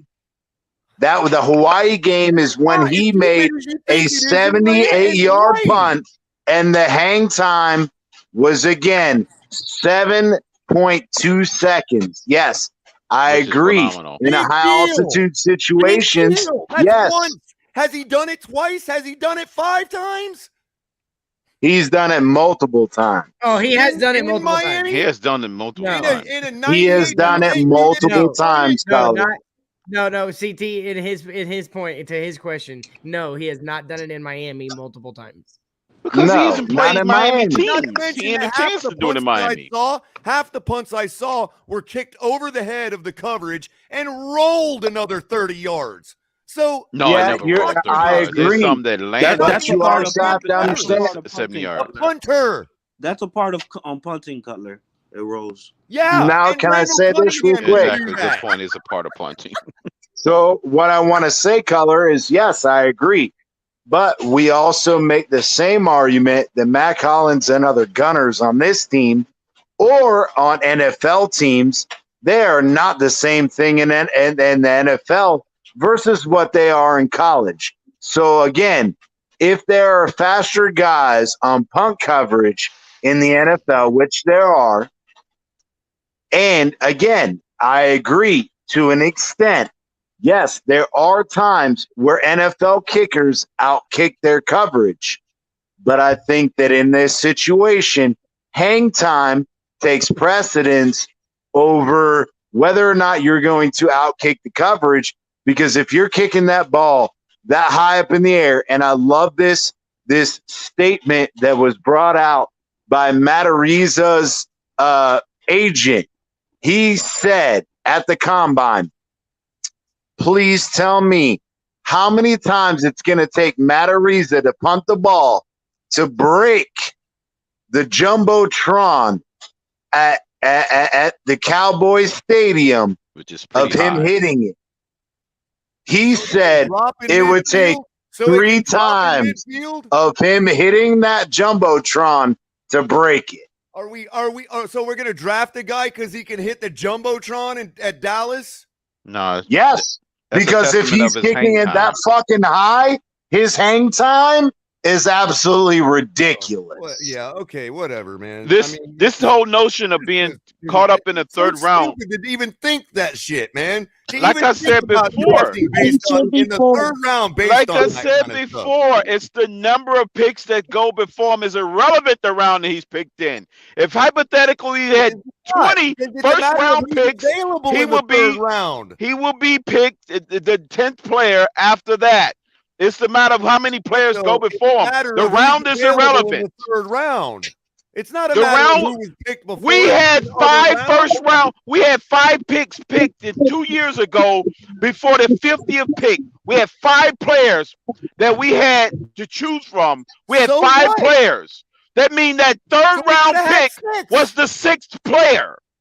So it don't matter if you pick him in the third round. It's the position that he's drafted at. It matters depending on who's available in the third round still. It matters because of the money. Because you would have got out of those first 5 picks, you would have gotten all the needs. You will most likely have gotten the people you needed before the 6th player. We're never out of needs. No, I'm talking about needs as far as solidifying your team.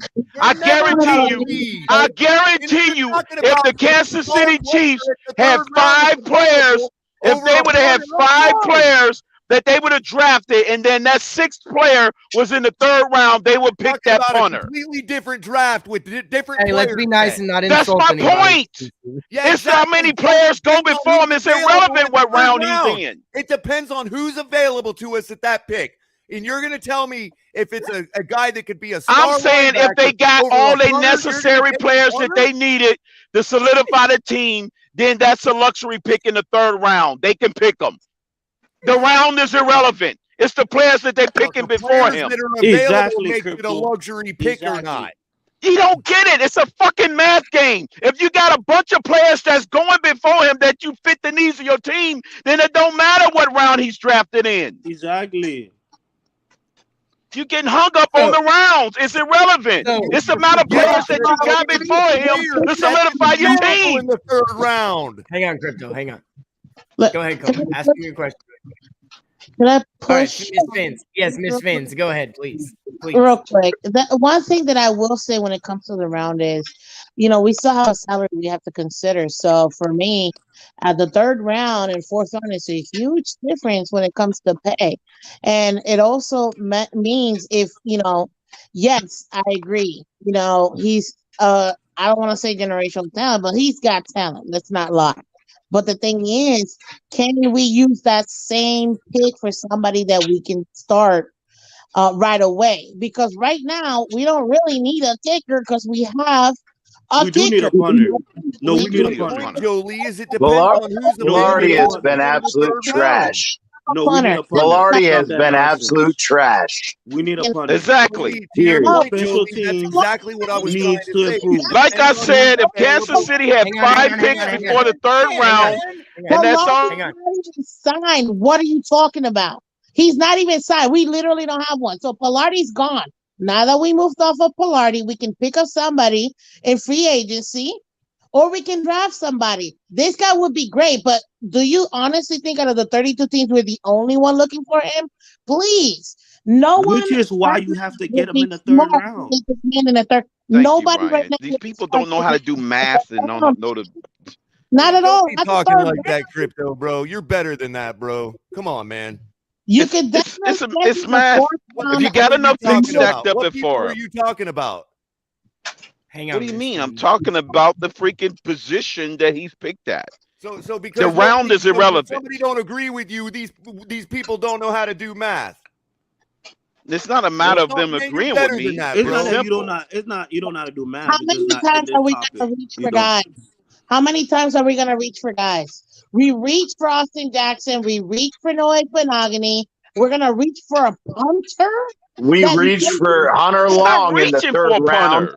even though Hunter Long wasn't in need. Exactly. Thank you. Checkmate. Even him. We even reached for Liam Eichenberg and Hunter Long, which we could have gotten a different and lower.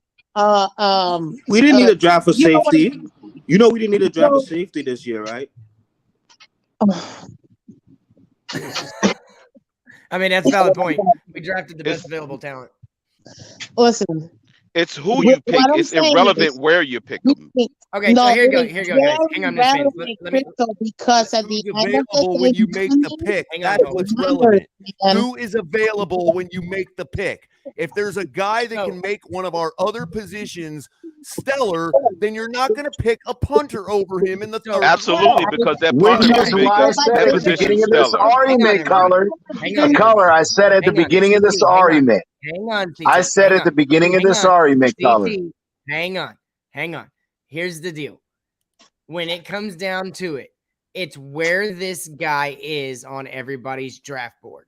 Where he fits into the draft board. If he legitimately, if he's the best available talent and you're not reaching, if he's on your draft board with a late third, early fourth round grade, and it's not a reach, that's what matters. It's where he goes as far as on a draft board. If they go and they go, okay, look, this guy's That's why I still brought available, Kansas we can City make a in my big splash, example blah, because blah. they don't So- need that many people.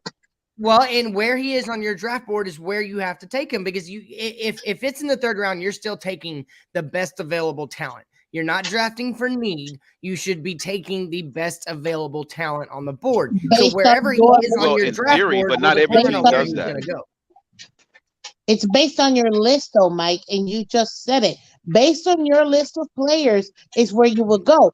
If the kicker is punter, whatever, if he's available and he's literally the only guy we need left, then 100% get him. But if That's you have why I kept other- saying That's what it Crypto don't was matter saying. what round. Hang That's on, what Crypto. my Let us whole finish. argument. Let it That's get what out. Crypto Trade was that Get it out, third Miss Fins. for a Caller, fifth hang and a on. sixth Hang on. and get it. Hang on. Miss Fins, get it out, and I'll let them pushback. No, I was just gonna say. I was just thinking back on what you were saying, Mike, which I think it's what Crypto just said. He said too. It doesn't matter in the fact of the list of people that you want to get, but it still matters because of the money. I just want to put that point out there. That's Yeah, I'm gonna flip it to Crypto. which is what Color and I were saying. But Miss Finn, Yeah, I I'm gonna go to understand your Crypto. concern. I'm gonna go to Crypto, then I'm gonna go to CT, then I'm gonna go to Brian. Go ahead, Crypto. No, why would we worry about the money if it's going to be in the third round anyways? Yes, So sir. that I don't think money will be an issue at that point, at that juncture, Between third because and he'd be fourth, paid third round money. between It's not third like and he's getting a fourth, gazillion dollars or a guaranteed contract. That's true. What about you, CT? Like I said, again, and I brought this up and I said it at the beginning. If there are other wide receivers or there are other players that can benefit our team more than a punter, fuck him. I don't give a shit. But the problem is if we're at the crossroads to say, all right, we can get some, backup wide receiver, we can get some backup linebacker, or we can get this backup this or backup that. Bullshit. I am taking, because Matt Pilardi fucking shit the bed this year. There were multiple punts that he punted 25 yards out of bounds, 10 yards out of bounds. Dude, I wouldn't even, there are times that he kicked the ball behind his head. I'm sorry. How do you do that? But again, if this guy can make that much of a difference in field position and he gives us versatility versus guys who were versatile in the punt and the kicking department, where, he can punt 70 yards, but he can only kick a 35-yard field goal. I like the addition because, yes, Jason Sanders has been inconsistent. I do like his ability to kick the ball, but he has been inconsistent the last 2 years. The first year we had him, he was lights out. He didn't miss a field goal. But I would rather have a backup and the guy that is willing. I don't want him to, but he's willing to go down and be a second, or, well, in this case, a third gunner on the quote unquote defensive side of the ball. I am all for it. I said, hold on. I don't want him to be drafted in the third round if there are guys who can benefit this team more than him. But if there's not, pick him. Well, period. Go ahead, Brian. Once again, these numbnuts right here, I wanted to address about taking them at 29. Once again, like I said, if we had 5 first-round picks that happened before 29, and he was coming up at 29, and we addressed all those 5 picks, even in the first round before 29, then by definition, I'm still saying you take him at 29. So my logic still applies, CCR and Bond. Yes, sir. Who's available at 29? Hang on, Brian. Go ahead, Brian. Exactly, Crypto. No, they just trying to be a smart aleck and say, well, we should take him at 29, not realizing the logic I applied on taking him. Hang on, go ahead, Brian. Hang But on, people everybody. take it to the extremes to make their point. 29, based on Brian's who is been quiet. available at Hang on. 29, traditionally, Color. your logic falls apart. No, it doesn't. Go ahead, Brian. Hang on. It doesn't. Hang on. Because we're still. Hang on. Go ahead, Brian. No, crypto logic does not fall apart. Number one, crypto is basically saying, just like what CT is saying, when they're in the third round, if we're out there looking for projects and depths and stuff like that, we need to go get this punter. He's going to start right away, and we're talking about money, and this guy could kick field goals and he could punt. I mean, and he's good for the long term to save, so why not just pay him? He does 2 jobs anyways, so what is the concern? Okay, And he's showing our defense. He's pinning Exactly. the What's the back concern? field position. Exactly, We're 100%. gonna let Color close this out. And then I'm gonna move it on. But go ahead, Color. I'm gonna reset I have 2 seconds. 2 seconds, real quick, Color. We're not getting off the air. We're closing this question out. We're just closing this question up. Really quickly to what CT mentioned earlier, like literally just now. The issue is First of all, Sanders was phenomenal his first year. Last year was his second year. They changed his holder, so it wasn't 100% on him. There was no 2 years of him being bad. It was just this past year because of them getting rid of his holder. So that right now, his inconsistency is not 100% on him. So I just wanted to go ahead and make that point in color Especially correct. since everybody is agreeing that Pilardi was trash. I will quote CT, garbage. Yeah, Who's go no ahead, longer You Color. can in be the a He team? garbage was. He holder was too. Who's garbage. no longer in the team? Yeah, what's the Go point? ahead He's and close this garbage. question up, Color. Yeah. My only point is I understand what Crypto is saying. I'm not an idiot. We get your logic. I'm simply saying the logic falls apart based on who's available at that spot. If you're telling me that the draft is so dry that there's not a better player available that can help us in another way to even add depth at another position besides a punter, then yeah, by all means, draft a punter. Okay. But I'm sorry. That would happen so rare to me, okay, that I would normally, if I heard that happen in the news, somebody told me tomorrow morning, oh, this is what we did, I would immediately think it was the dumbest thing we've ever done. Nonsense. Well, good. Yeah, that makes I no don't need sense. you Now, to tell me. All right, all right. So I'm gonna reset, guys. I'm gonna reset. So, yeah, El Capitan just went along. So, guys, remember, this is the Fins tailgate. We have a lot of things. We have a good team going, and on Tuesdays we have Tonk 7 with TMI Tuesdays. It's a co-host. His co-host is color commentary himself. After that, we've got Mike on the mic with open mic. Oh, sorry about that. Hang on.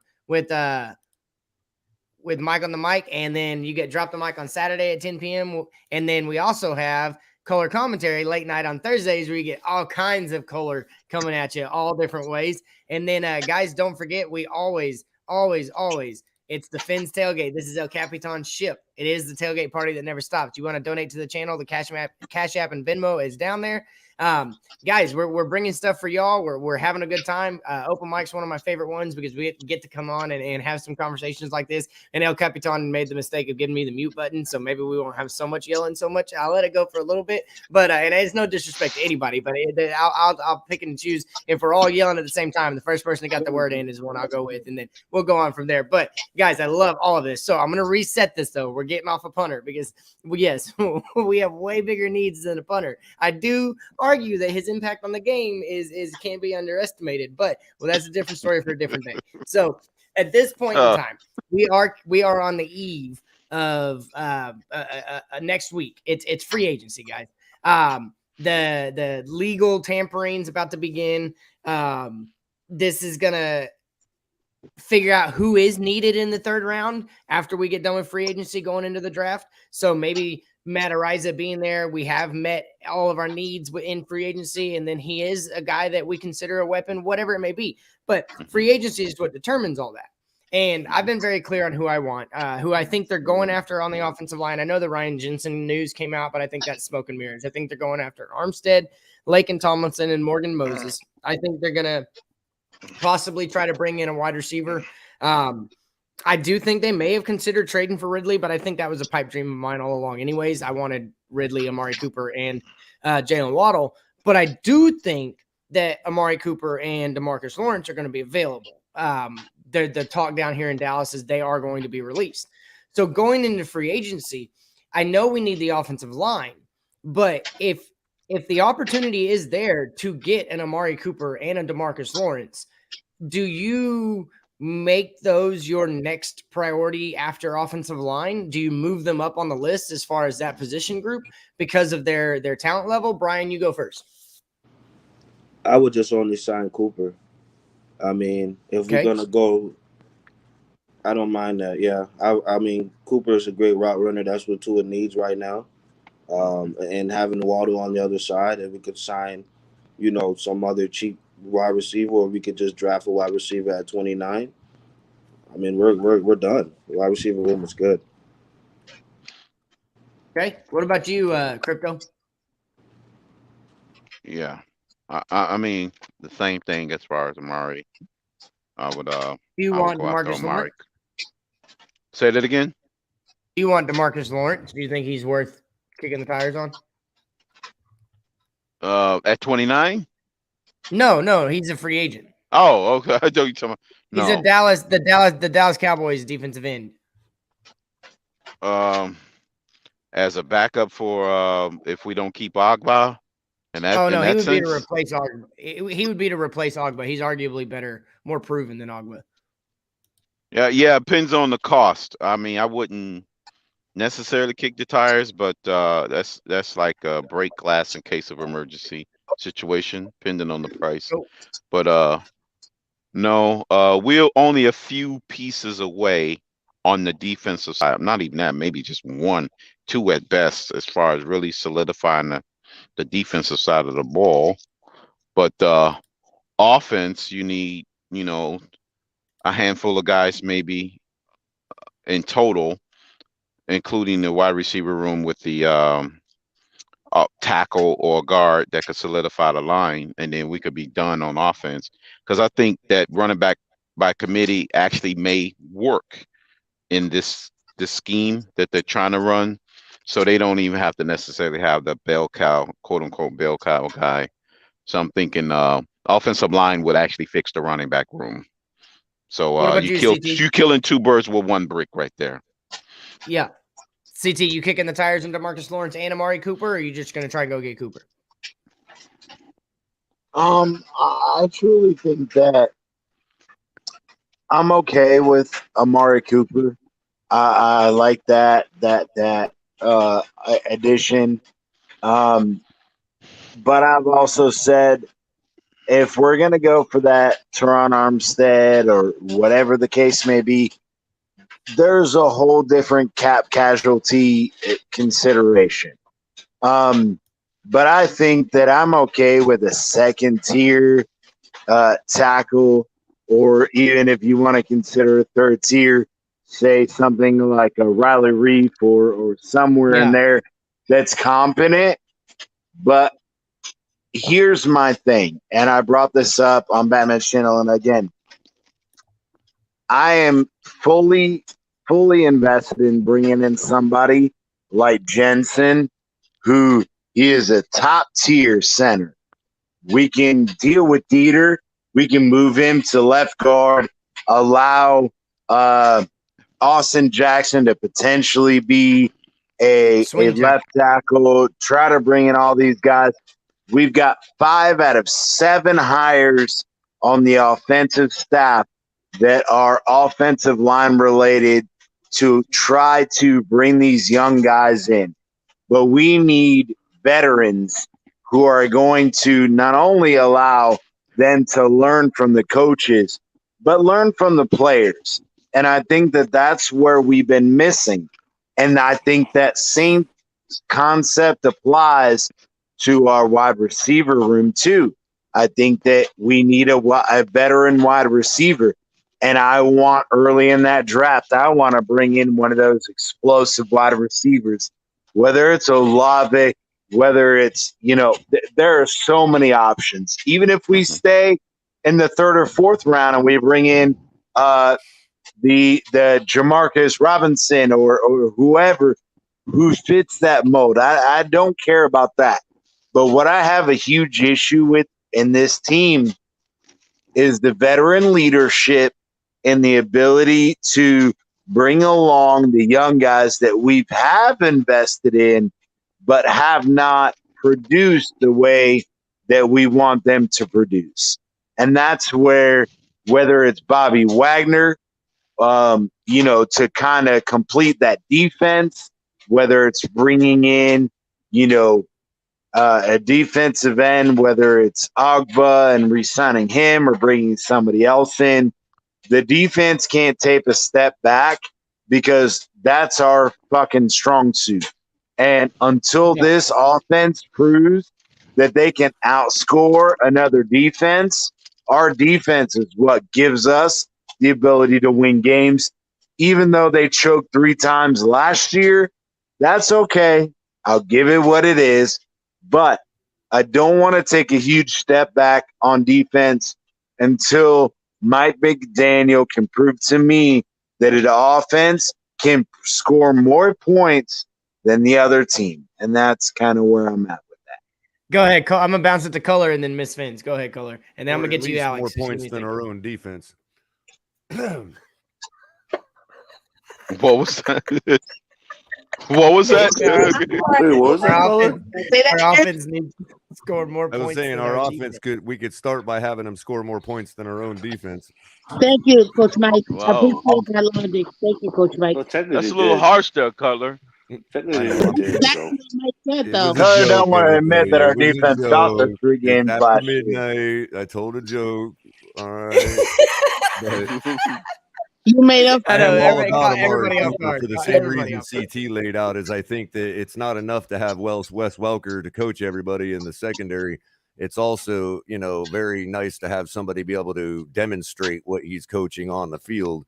And I think that could apply also to the offensive line. I've been saying it the whole time. 5 out of 7 of the new offensive hires. I'm right with you, CT. This is why I don't think we're going to make a huge splash on offensive linemen and free agency and all that. While we may need to bring in 1 or 2 veterans, I don't think it's the splash everybody's expecting. I think it's Agreed. just enough I veteran, can agree with that. just enough Agreed. veteran to be They able might to get the bubble gum in the demonstrate what our checkout aisle. coaches are trying to express to our young guys. You know what I mean? And also Yep. to add depth. Yep. They got to And get a that's where I veteran, think, though. Color, what I Right. want to ask you this. I want to ask you this real quick, Color. So I brought this up earlier, and this is where Jensen, who is a top tier center, according to contract issues, he would even cost us 10 to 12. And I am absolutely willing to bring him in versus, say, a top premier tackle who's going to cost us 20 to 25 My million. main thing, CT, I would on the rather offensive bring lineman- in. Go CT, ahead. my main thing with the free agent offensive lineman is simply this. Are they really down for what it takes to be an offensive lineman in this scheme, in this city, in this climate? If That's they why I don't like understand Lakeland what they're getting into, I don't care if they're a Hall of Fame offensive lineman. They're not going to want to do it here. You know what I I mean? agree, but that's where I like Jensen, because Jensen is where, Color, he is in Tampa. He is not Doesn't mean he acclimated doesn't want to to break out of there, Miami's though, CT. humidity, but at least he's somewhat acclimated to the heat and humidity. Acclimated, this but about could Ryan be Jensen. tired of it. You know what I mean? Yeah, exactly. That too. But let me say this about Ryan Jensen. Ryan Jensen would make everybody on the offensive line who's here and who we bring in better. And that's why I love having a guy like him. And if you're going to pay 10 to 12 million for a guy like him, you have to do it. But I've been banging the drum for Jensen since before free agency started. I really want him. Hang on, Color. I'm going to throw One it to other Miss thing Fins to here in a add to second. that last statement, Mike, for CT is that this is, I'm all in favor, even guys like that, even if they don't know what they're getting into. But that's why I'm also in favor of, if we're going to do that and we're going to coach these guys up, let the young guys lead the way. Let the veterans take the bench and be the depth. You know what I mean? Miss Fins. Yeah, Miss and I Fins, agree. Hang on, CT. Hang on. Miss Fins, you want to go after DeMarcus Lawrence and Amari Cooper, or you're just more worried about the offensive line? So let me. Well, okay. This is the way that I'm gonna go with, because I definitely want to piggyback on what CT said, because a lot of my points I actually made earlier. But before I get there, I will say this: I like Amari Cooper. I would want Amari Cooper. This is my only issue. Hold on to your seats, guys, because I'm going to be very controversial when I say this next line. This is just a criticism. Does not mean I'm hater rating, okay? But we also have to think, if we're going to go ahead and bring in a top tier wide receiver, to maximize that player, we may not have a top tier QB to maximize that. Oh, goodness gracious. Hang on, let her finish. Let her finish. Going on a whole other thing. My power, when we may need to use somebody that may not be as high top tier or can go down the field as much, but it's going to be killer with what we can do with our QB. So, again, hold on to your seats. I'm not gonna go ahead and no, because I'm making a point. My opinion. I want him. Can we maximize him with what we have at QB? That's the only thing I'm saying when it comes to Yes, that. Do you think But that do you think question's Tua's been better answered than do you already, think Joe. Tua Miss Fins. It's been no, I answered know already because Mac Collins caught a 65-yard touchdown 2 straight seasons from that same once. quarterback. Once. Okay? That Let's shows that Amari Cooper is Shut up. 1,000 times better than That him. once. To your concern, She Miss said Fins, once. it's really about More than Amari. 50 yards twice. Amari is a very, very gifted The route New runner. And Orleans when Saints I game say that and the is Jet game. But the what thing is, that's when why I you believe that he could help Wes Welker in Wes Welker's mission, because Yep. it's not so Yep. much a matter Yep. of taking the top off the defense. It's a matter of being able to get in the open parts of the zone and being able to sit down in the zone.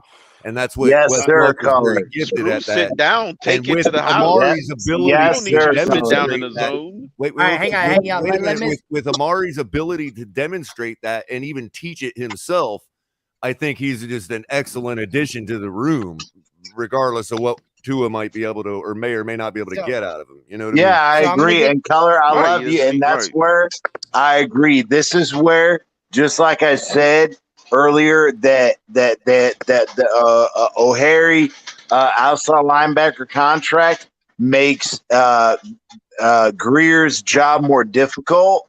This is where I say the same thing. Wes Welker has a great group, and he may bring in some new guys, and the team may bring in some new wide receivers, and I hope to God they do. But Wes Welker has probably the most difficult job of all of our assistants. Why? Because he has a plethora of guys that do different things, but he also has to make them all do one thing, and that's be successful at Yak. after the And Yeah, okay, CT, that's hang on. where Hang on. it's scary. Yeah. Might, yeah. Yeah, so CT, I want to let Miss Fins finish up her point, and then I'm gonna get to Alex. But I'm gonna drop. I'm not picking and choosing. I'm just literally gonna drop the first person I can back and bring on somebody new that's in the back, Mountie Fins. But go ahead, Miss Fins. Thank you. So that was just my first point. I'm not saying that we can't use him or that Tua can't do it. What I'm saying is, at this moment, based on how things were, I just don't want to get somebody that's A when we have somebody that we can get as B and maximize that player with No. the QB. That's all I was saying. But Okay. Miss Hang Finn, on, I Brian. think the better argument is that why would you bring a wide receiver that really don't match like two skill sets? Like you have That's DVP Exactly. 50-50. Your argument would be better. Yeah, but with that Gesicki context. doesn't match Hang Not on, it. that he's CT. not Hang that on, hang on. good. Let him finish his question. Not that he's not that good or he can't do that. I mean, that's just no. Your point would be better saying that. Then my Go ahead, bad. Miss The Fins. way that I said it was probably didn't sound right. So thank you, Brian, for clarifying. Yes, to bring somebody that matches to a skill set. So that's where I was going with that. As far as where I think our emphasis should be, I'm gonna go 100% with CT. I've been saying this for months. We need a center, a veteran center, and a veteran right tackle. We don't need a guard. Hunt is good as a right guard. Austin Jackson, we can use him as a left guard, and or even tackle, switch him with Liam. I'm okay with, because again they're rookies and they're gonna get unlocked with all of these coaches. But my thing is that center and that right tackle that will shore up for the run, and that will shore up to his blind side. That is what's gonna make a huge difference. And for the person that said that you can't throw a deep ball because you have only 2.5 seconds in the pocket, let me correct you, sir, ma'am, whomever. Okay? Because at the end of the day, if you look at the statistics, no QB can do that except the elite. And B, guess what? The more time Tua got, the worse his numbers got. So it's not about time. About Tua All right, hang on. actually All right. taking Wait a minute, advantage. hold on. Can I Hang on. piggyback on what Brian said? Mike. Hang on. I want to, but just pin it, put it in a little spot there because Alex has been waiting so patiently. He came on. I want to get to him and get to Mountie Fins, and then we'll get back to you, Crypto. I just want to say hi to Alex first of all. What up, Alex? What's up? What's up, guys? How's everybody doing today? Hey, Alex. You know, so I got a couple points real quick. Number one, I just want to say this. Excuse me. I want to stay as far away from Bobby Wagner as I possibly can. Okay. I want to stay as far away. Why? Let him finish. Let him finish. Ladies and Alex, I love you. I love you. Me and you are Hang on, brothers. CT, let But him go finish. fuck yourself. Wow. I'll tell you the reason why. It's a little bit early to 31 be years drinking, old. man. 31 Nah, years I'm old. good. 31 years old. Has been injury prone the last couple of years. Hasn't played. I can't remember the last time he played a full season. Okay. Number two, does he fit the scheme? No, he does not. He's been Yes, in he the does. 4-3, a base 4-3 Hang on, his CT, entire hang on. career. He's been in the base 4-3 his entire career. He's never been in a 3-4 or a 2-5-2 or a 3-4 at all. That's one. The second thing is this: Amari Cooper would be the perfect fit for here with Tua Tagovailoa, because Tua Tagovailoa, in my eyes, yes, he's been inconsistent, but he's also shown a lot of traits that he's the franchise guy. Oh my Okay? goodness, Alex. I love He's shown you. he's shown flashes. I'm gonna give you 5 more Okay? seconds. I'm gonna give you 5 more seconds. Hey, I'm gonna French mount fries or franchise? I'm sorry. And Go ahead, Alex. he went toe to toe with Pat Mahomes. Nearly beat us. Nearly won us the game. Okay, and here's another thing. I'm with you on CT. I'm with you getting a tackle and a center. This is great. You know, Ryan Jensen All would be the perfect. I love Ryan Jensen down here. Teron, whether we go with Teron Armstead or Eric Fisher, I'm with you. I'm with you 100% on that. On fixing that O line. You know, with Cool. All right, those things. So we've got Miss Fins on here, but Mountie Fins, I don't know if I've had you on here and you're just under different names, but what's up, dude? How you doing? Mountie, you there? Mountie Fins, maybe? No? Miss Fins, I guess he's not as cool as you. Well, it's okay. It happens, but I'm sure we'll get him back. Listen, Alex. Hey, and real quick before you go. I'm sorry. QB1. Miss Fins hating one on more thing. Hold QB1. on, guys. I'm sorry. I just want to say one thing, and then I promise I'll stop. I'll shut up. Go ahead. Here's the thing. Today proved with the trade for Russell Wilson why you don't give up so much assets for a player that's declining, on the decline. But like Russell today Wilson prove that. We haven't played the season yet. That hasn't played out yet. Right. We can't say it in this moment. It's too early to say it now. I refuse to give up so much. They gave up the house. Denver gave up too much. Yeah, but so did the Rams. So did the Rams. But we got to let it play out. The Rams Alex is too early Denver's now. not We the got to let it Rams. play out. Hang on, Denver's Alex. not I'm gonna the let Rams. CT go. CT's got his hands up. No, but Alex, they just got a Super Bowl winning quarterback, and they only gave On up the 2 decline. first. That's arguable because he came back from that nasty finger That injury. injury, Hang yeah. on, let He CT go. had Hang a on, Hall of Crypto. Fame numbers. Hang on, Crypto. He is a Super Bowl winner already. Deshaun Watson's not. So everybody keeps arguing that this made Deshaun Watson's price go through the roof. I'm telling you that's not right. it because did. he won a Super It made it Bowl, go down. and He is a guy. No, He it is did. a guy. It made it This go is up. No, listen, Alex. Listen. This is where everybody's missing it. He is a guy that has won it already, had one down year because of a finger that was jacked up Will Fuller style. Now he came back and he's going to a new team and he's about to go show out that, dude, I'm 30 years old. I'm 31 years old, whatever it is. I'm not washed. I'm still in my prime and I'm ready to go. I had one bad season and he got 2 firsts, a second, a fifth, and 3 players.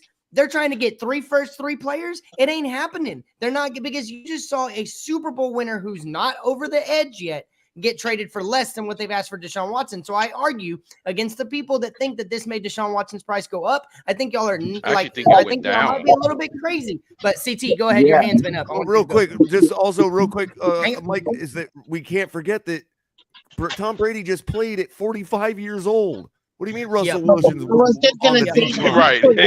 Yeah, I know. Go ahead, CT. Go ahead, CT. No, so I love you, Alex. You and I on tour are one and the same.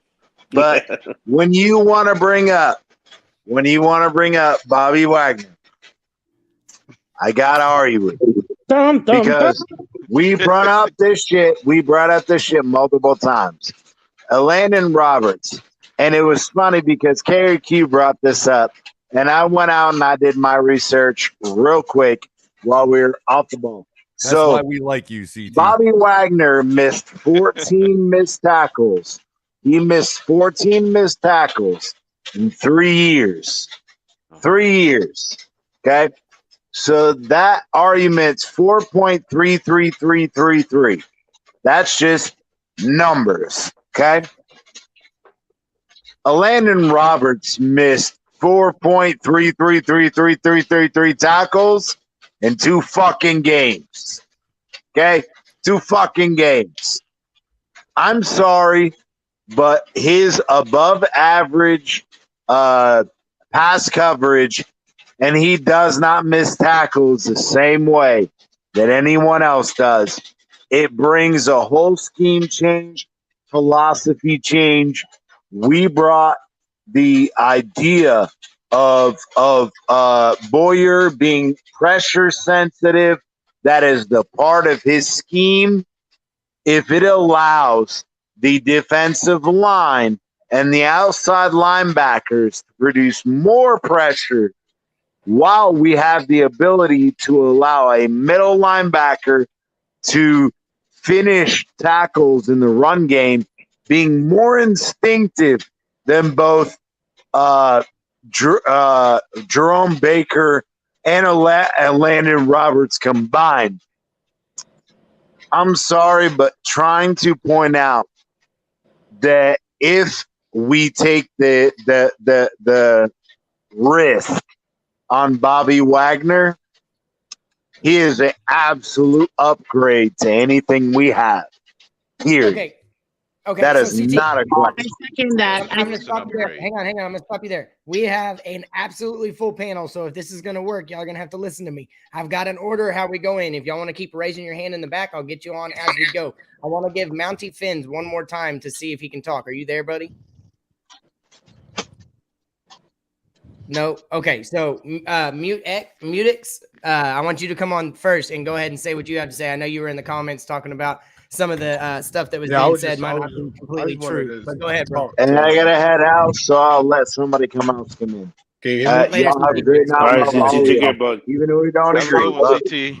Night, CT. Take care, bud. Go ahead, Mutix. All right, so I wanted to talk to you after Green Rat. Jolie real quick. Hi, Mutix.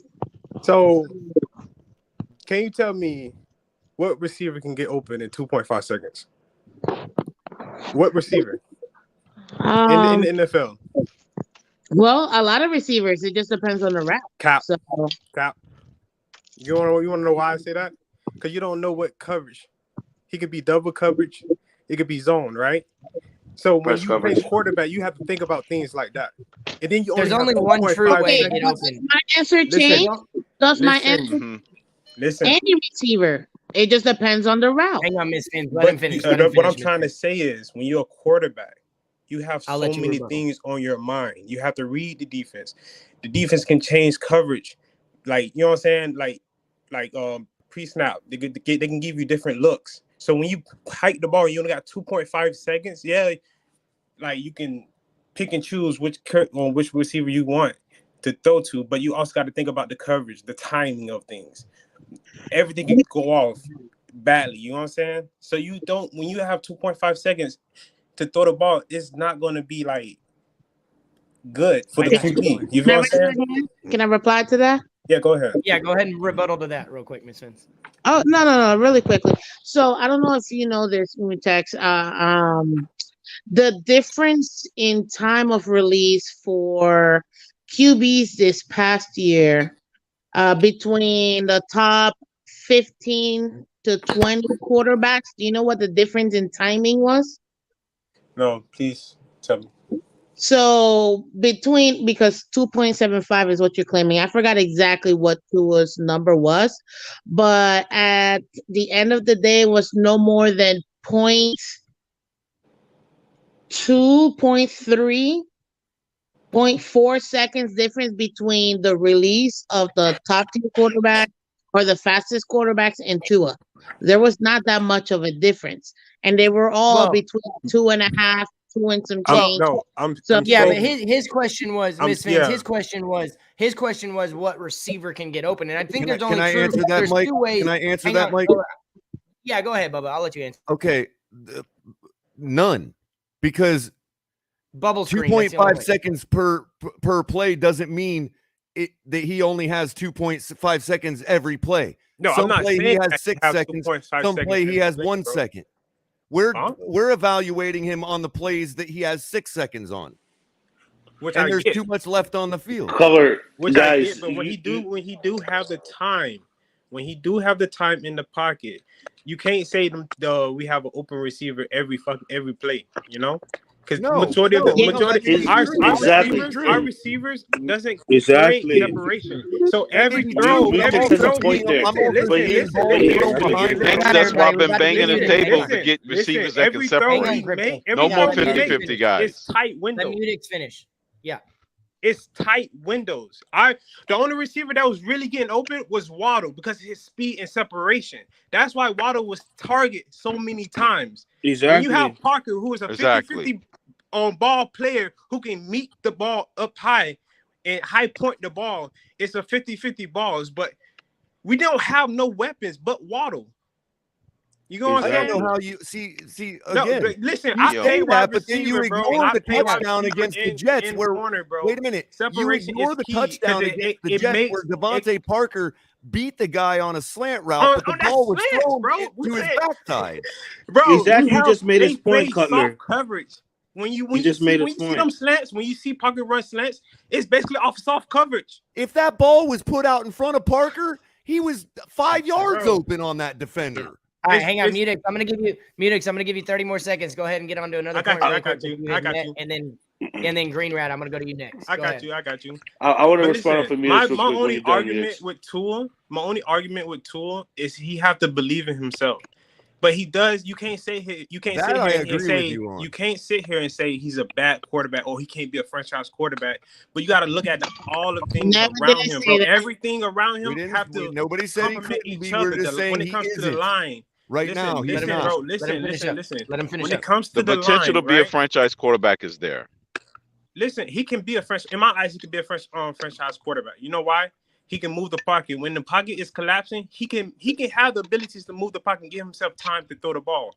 You know what I'm saying? He complement the line. That's why he got better at less sacks than Jacoby Brissett. If Jacoby Brissett played this whole season, he would have more sacks. He would get more sacks than Burrow this year. And Mutex, most likely is proven out by that. All right, hang on. No, I'm furthering your point. What you're saying is proven out by the stats because if you take the last 8 games of the season, our offensive line is not ranked 32nd all of a sudden, and Tua is 2.5 seconds in that span window of games is probably a lot more than 2.5 seconds. You know, all right, go ahead and finish up. He did improve at the end of the season. Rebuttal to that, and then I'm going to go to Green Rat. Okay, the line improved by the end of the season. Because I think a lot of it has to do with what you said. His ability to move the pocket and buy himself time. Yes. That's what I've been expecting out of him. That's what I've been seeing lacking in the first 7 games. Let's say, you see what I'm saying? Right, but I'm just for whatever reason. My thing is, I'm just tired of all the hate the kid gets when you have a coaching staff who doesn't really support you. Think about this, bro.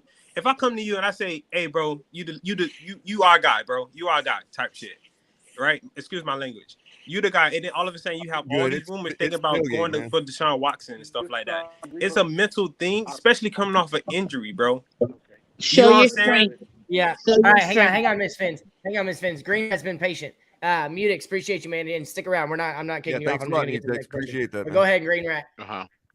Hey guys, I guess I got a little pushback on what Alex said on the Kansas City game. I don't think we really ever had a chance in the Kansas City game, but as far as separation and stuff that we're kind of talking about, most people don't really understand how it's how they calculate it. You know, it's actually when the ball actually gets there. So I know Color and Jolie hold on this, but you know, when Tua doesn't get the ball out in front and throws a little behind, the receiver actually might have had more separation, but by the time the ball gets there, there goes the separation of what the receiver was. So I think some of that was on Tua for the stats of separation at times. You're a hater, Green Rat. You are a Tua hater, and you absolutely suck because you're a Tua hater. I'm just saying. When did we do that? When did we get him on board? Jolie, I haven't even made a uniform yet for him. I didn't know he was on board. I'm totally kidding. All right, I'm gonna let Green Rat. I'm gonna let Green Rat finish up. The then 10, we'll go on to Alex, I and then didn't think 10-0 was not have a chance, but to go up 10-0 in the Kansas City game didn't have a chance. And Kansas City, and also Sanders missing a field goal, and Miko Hartman running a touchdown back on a punt return on special teams. You know, I didn't. And Jakeem Grant dropping a deep ball as well that led to an interception on that. I mean, hang on, Alex. That was a turn. Yeah, that turned the game around. You got your Tua jersey on, proud and tight right now. But I'm gonna let Green Rat finish up, and then I'll get back to you, and then I'm gonna go to Mountie Fins. Go ahead, Green Rat. I just never felt like we had a chance in that Kansas City game, although the score was close. It just never seemed like we did. But Tua did play well in that game, but that's neither here or there. But no separation. It's just, I think it's just such a crappy stat because, you know, if the defense plays way off and you throw the ball out, well, okay, he just had 6 yards of separation, you know. So, you know, and if you throw a quick slant, I think they've gotten a little bit more advanced than that. Then you know he's close to the receiver. If they're on a press man, you know, it's a bad stat to my opinion. And I got you. I've seen Crypto's favorite guy have players smoked. You know, he does run a 4.5. So and you know, who doesn't? The offense wasn't made to go downfield. That's a phantom stat. That's a phantom number. Green Rat, you said 4.5. Yeah. Hang on, guys. All right, appreciate you, Green Rat. Alex, I want you to respond to what Mutix said. I'm gonna give you 30 seconds. I'm gonna bring Mountie Fins on for the first time. You know, Munich was making a good point, you know, about the 2.5 seconds, you know, and stuff like that. But did you get also Tua was the most precious quarterback in the NFL last year. His average time to throw was 1.1 second. You know, that was his average time to throw, and it was was it that low? Like nobody. It was really low. I know it was on low. Its face value, bro. I know it was low. Hang on. Week it gets lower. Pretty soon he's gonna be playing into the previous play pretty soon. Hang on, go ahead and finish up. I'm over it, but I know Tua does have a quick it was bad. though. It was bad. You can't even drop back in 1.3 seconds. I did send it out to Chris before. I you know, in a message on Twitter, but I forget what it was, but it was pretty bad. But here's the thing, you know. You give him the traits. You surround him with the talent. You know, Amari Cooper. The kid will be successful. Yeah. I think we all established that. You ready for bed, babe? Yeah, Amari fits like a glove. All right, my that's wife's what I was ready going for to bed. say. She wants me to come to bed, guys. So I'll talk to you in the morning, Mike. Right. Mike. In May, I'll be down there. So when I get down there, man, we're gonna have a beer and you're definitely about get as together, down bro. there as you can get, Alex. You guys have a good night. Yeah. Appreciate you, Alex. Thanks, all right, guys. Alex. I'm gonna let Mountie Fins come on and have a good amount of run, and then we'll start responding to what he has to say. But what's up, Mountie? Thanks for jumping on, man. Hey, how's it going, you guys? Hey, how's it going? Doing good, bro. So, Hey, first time I've seen you here. So, what brought you on? What point did you just had to come on and you got to talk about? Let's get it out.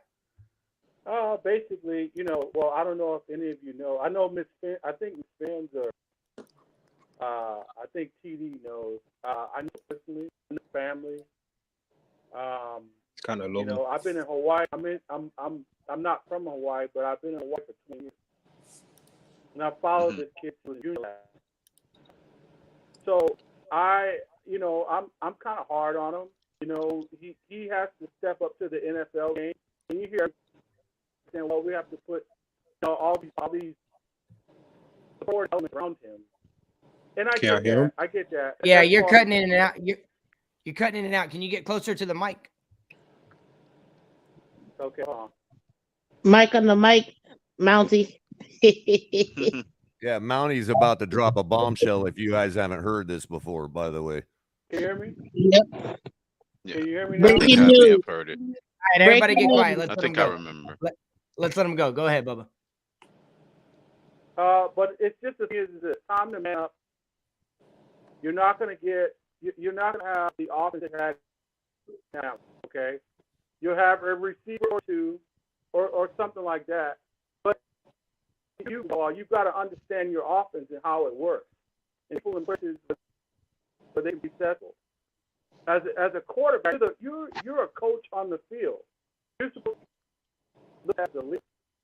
And if you don't have the autonomy to change plays and to make checks and to change protection, is it that they don't have confidence in your ability to retain information? So, we want to get Amari Cooper and all these big name receivers. Well, first of all, are they want to come here and play with you because your inability to deliver the ball? Like I watch TD's videos and he's shown clearly how he makes plays down the field. Amari Cooper down the field. All right. So I think I know what he's saying. Yeah, hang on, Mutix. Go ahead, Bo. Mm-hmm. All right, so it's getting kind of Mountie. I want you to stick around, man. But if you can, maybe jump out and jump back in, it just sounds like you're real distance and it's kind of choppy. But I'm gonna bring JP on real quick. Hold on. Yeah, I'm gonna let JP talk real quick, and then how you doing, Bubba? Thanks for jumping in, man. And Can you guys hear me? I just wanted to add before everybody hang on, Crypto. He's back. Mountie's back. Go ahead, Mountie. Can you hear me now? Am I better? Oh, way better, Bubba. Way better. Way better. We're live. Okay. Welcome. Okay. Good. So you're gonna have to start all the way over because I don't think a lot of us heard much what it came out at the beginning. Not to be rude about it, but we just couldn't hear it. It was real quiet. So if you could introduce yourself one more time and then keep going. Hey, I'm Mountie Fins. I've been in Hawaii for 21 years.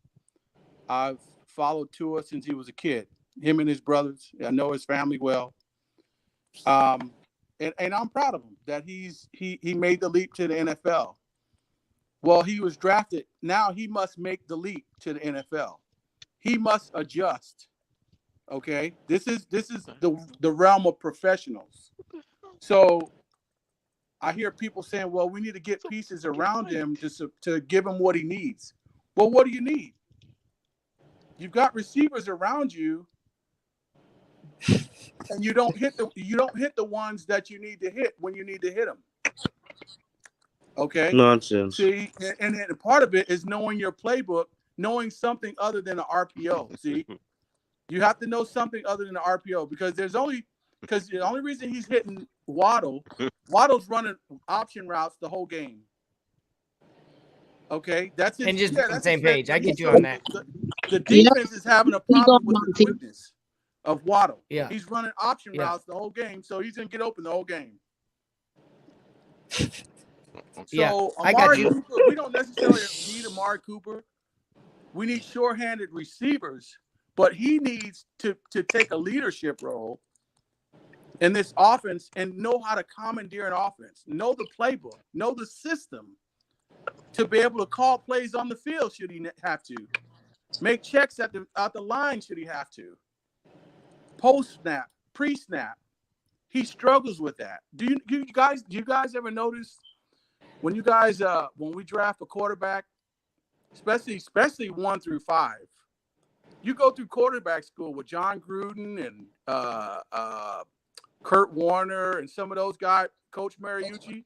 We noticed why Tua didn't go through that. Dissecting film is not his strong suit. He's a read and react type of guy. That RPO, that's all that offense is a read and react. So now he has to learn what we call in football chalk talk. He has to understand some theory. See, this is where he struggles. Theory. Why we have dude, that's excellent. What the defense is giving us a look here. Where do we go? You know, I was disappointed last year where he'd have Devontae Parker or Preston Williams or even Waddle singled up with a single high safety. Dude, I don't care if that guy's in the bathroom. You throw it to him. Exactly. You don't throw it to the flat. Nope. Yeah, because out of four possible outcomes, only one of them hurts you. Let him finish, Cully. Let him finish. Yeah. Go ahead, Monty. I don't care. I don't care if he's in the back. You throw it to him. We're not going to the flat. We're going down the field, one-on-one. You're supposed to exploit a seasoned quarterback is going to exploit that matchup every single time. But hey, look, we'll see. But now we have to have McDaniel and his staff to teach him how to play quarterback at the NFL level.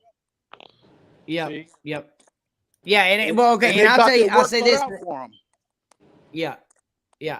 Well, and I'll say this, Mountie Fins, is I think what's going to allow him. So, and I want to get to JP after this. What's going to allow Tua to succeed? I believe he's going to succeed in the offense is because it's not going to be about him anymore. It's not going to be about what he can and can't do. It's going to be about what the offense tells him to do. And I think you are a read and react guy. And maybe it's not an RPO, but if you see this run play has been setting up these passing lanes, and you see what could be if you did a little bit of play action and making that play action and hitting that guy that is open and reacting to the defense if they're biting on the run or whatever it may be. Same concept of an RPO, just in a different way. But Tua right now has a bunch of teachers, and this is why I think that we might see TT become Tuscaloosa Tua again, is because I think he's got teachers now instead of coaches.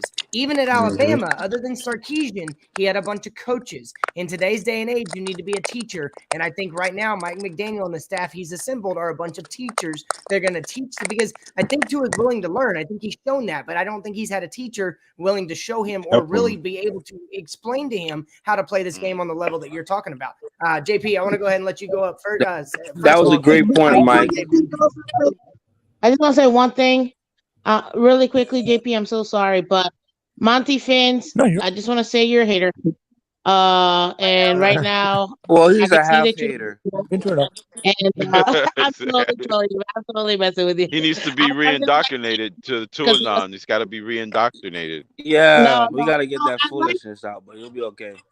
No. He actually was very critical, but did you see the way that he mentioned everything from a standpoint of seeing him from growth, meaning from when he was a kid all the way up to now, where he needs to go ahead and actually learn the NFL level. So I agree with everything that you said, and it was a great day. I just wanted to say that. Go ahead, JP.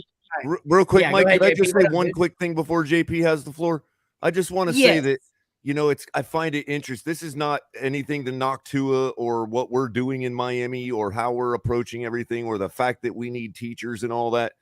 But man, it just pains me to know that the college is dropping the ball the way they are, because they're so concerned with national championships and money and all this other stuff, which is why what we were talking about on TMI earlier tonight and about, becoming their own league, that really all this teaching, quote unquote, is supposed to happen at the college level. I mean, these guys go to college as football players. They don't go to college as potential scientists or whatever else. If you had somebody in the chemistry department at a college go into a field and have to be taught chemistry, he's no good. Just saying that's a sad state of affairs in the offense. And we can blame that stage of the game. Squarely blame people like Nick Saban for that lack of teaching. I'm not saying that it's the end of the world that we have to have a teacher, or that quarterbacks in the NFL these days have to be taught.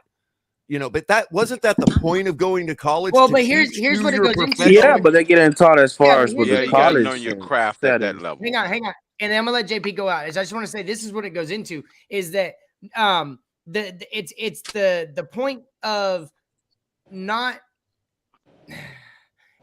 you're teaching an offense that's going to win you the game in college, right? And they're not taking it to that next level of teaching them actually how to read the game. But here's why. Well, here's real quick, why. Mike, on that note, whole different playbook and everything. On that note, that's why a Yes. lot of these small Scheme, schools bro. You you'll have to see learn that. produce these great players sometimes because they are teaching them their profession. Yes, They but here's the jeopardize thing. their season A for pro it. style offense. I get that. But here's the thing. Everything nowadays is sped up. 10 years ago, not that long ago, 10 years ago, a rookie quarterback would have had 3 years, maybe 4 years to learn the the NFL game, and then you didn't necessarily have to have the teachers because they were able to learn underneath the people that they saw, the experience that they had. Now we accelerate it all to where you're starting tomorrow, and there's not that excellent point, ability Mike. to soak it in and learn the game on a lower not as fast a trajectory. But excellent here's the point, thing Mike. about the That's Wonderlic. also a symptom Somebody of brought what up I'm a talking Wonderlic about. score. Hang on. Somebody Yes. brought up a Wonderlic score. Dan Marino's Wonderlic score was crap. So if anybody wants to bring up It Wonderlic was one more crap. time, Yeah, that's So, not a Mike, good to game. your point, you're you missing made an the point. excellent point right there, and I think that's another symptom of the same thing.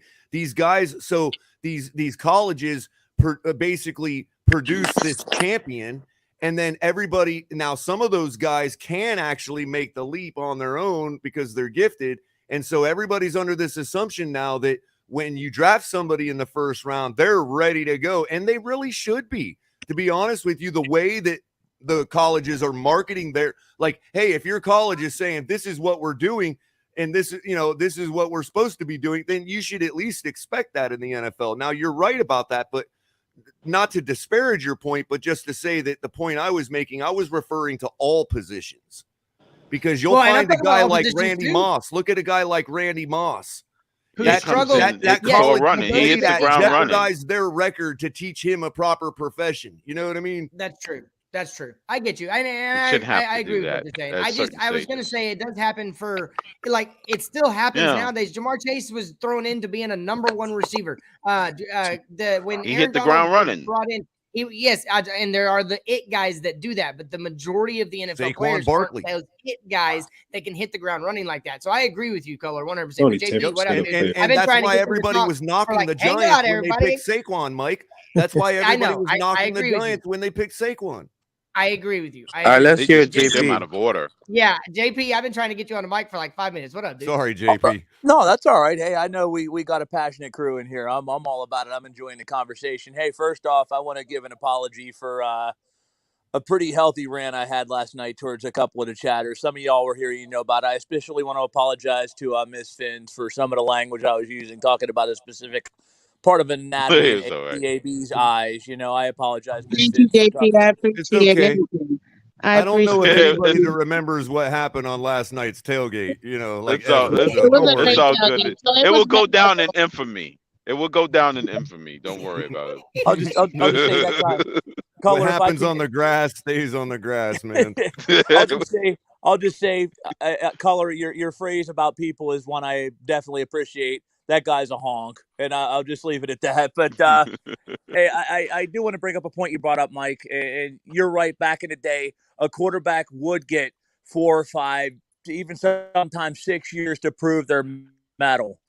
But we're seeing less and less of that happen. Josh Rosen got 1 year. Sam Darnold got 3. Hell, today we saw Drew Lock, and I know Drew Lock was a second rounder, but Drew Lock, I know he was traded for Russell Wilson, but let's be honest, he was more or less, he's not going to stay in Seattle very long. He's not going to be a focal point of that offense. I mean, we're seeing less and less time, and let's be honest, Tua, when he came into the NFL, despite the injuries, the big reason Miami was excited to get him because we all thought this guy was pretty close to NFL ready. We didn't think there was going to be a huge learning curve for the guy. And I know he's had a lot of opportunities that, that haven't necessarily gone in his favor. The coaching staff hasn't been full of offensive teachers at first, although I will disagree. I think Chan Gailey was a great offensive mind that could have done good things for him. I know people say the poor offensive coordinators. Chan Gailey was a great mind who has been around this league. So I debunked that myth, but he has. Can I ask you, JP? I want to pause you. I want to pause you right there because this is a very pertinent question. What you're talking about is why did Chan Gailey supposedly not want to work with Tua? So I want you to extend on that really quick. Go ahead.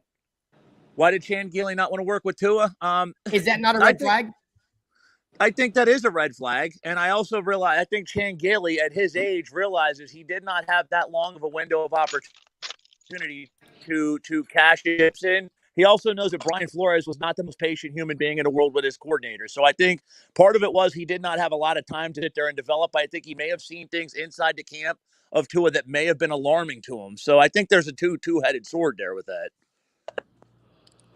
Yeah, we're glad he's out the building. I like that, and that was my point. Is because like if so now with Mike McDaniel coming in, it's an offense that's not QB centric now. It's an offense that's going to be successful as a team. The team being better is going to make this offense work. And As it so should be. I think Chan Gailey's offense though was more about the quarterback being able to chuck it downfield 40 to 50 times a game if needed and win a game, put it on his shoulders. It was a vertical spread offense, Mike. It was a vertical spread offense. Hey, Mike, I'd like to respond to that. I have a question. Wasn't that playbook meant for Fitzpatrick that year? Yes, Yes, it was. he was brought here specifically for Fitz. Yeah, he was go ahead, brought Green here for Fitz. Okay, so let me. Can I ask a quick rebuttal to that then? Hang on. Yeah, You've it was got it the number Greenrat or 5 JP that wanted to. That was me, brother. Hang on. And no, Go ahead, JP. sorry. Yeah, let Greenrat go really quick. My fault, buddy. It was him. I heard him. I can hear everybody's voice. I distinguished it all, and I thought he'd said something, but I couldn't get him to come on. But go ahead, Greenrat, rebuttal, and then JP, you're up next. It's not really a rebuttal. It just wasn't it more Gailey wasn't able to open up the playbook enough because Tua didn't know the playbook well enough, more than he didn't want to work with him. I guess well, that's fair. more. I think and was JP more Sort the of. deal. it, not us. Yeah. Yeah, and go to And- JP because that's what he was saying. I think But that's that what he was getting during at. the Go ahead, first JP. season. And Well, I yeah, also think that Gailey came out and said something to the point that their plan with Tua was to have 15 play drives and slow the thing. So that just means that they didn't open it up, and which that was, I think, more Flores wanting to, don't turn the ball over and let my defense win the games. Yep. So Go ahead, but JP. that's all I have to say on that. Basically, that was the first year plan for Tua. Second year plan was different. Go ahead, JP, and then I got a question from the panel that I'll bring, or a question from comments I'm going to bring to the panel. So then the question I'm going to throw out there here, I am going to stick up for Tua. It's a novel concept. It's foreign. I know I'm a Tua hater that's on drugs, according to the chat room yesterday. But, you've got a top 10 pick, number 5 overall. Obviously, they thought enough about him to draft him, whether the debate of who wanted him, who didn't. We've had that debate in here. That'll be a debate in Dolphin history from now until the end of time. Like, why was Captain Lake Minnetonka, signed ahead of Drew Brees? That's one of the debates that's going to go on for now until the end of time.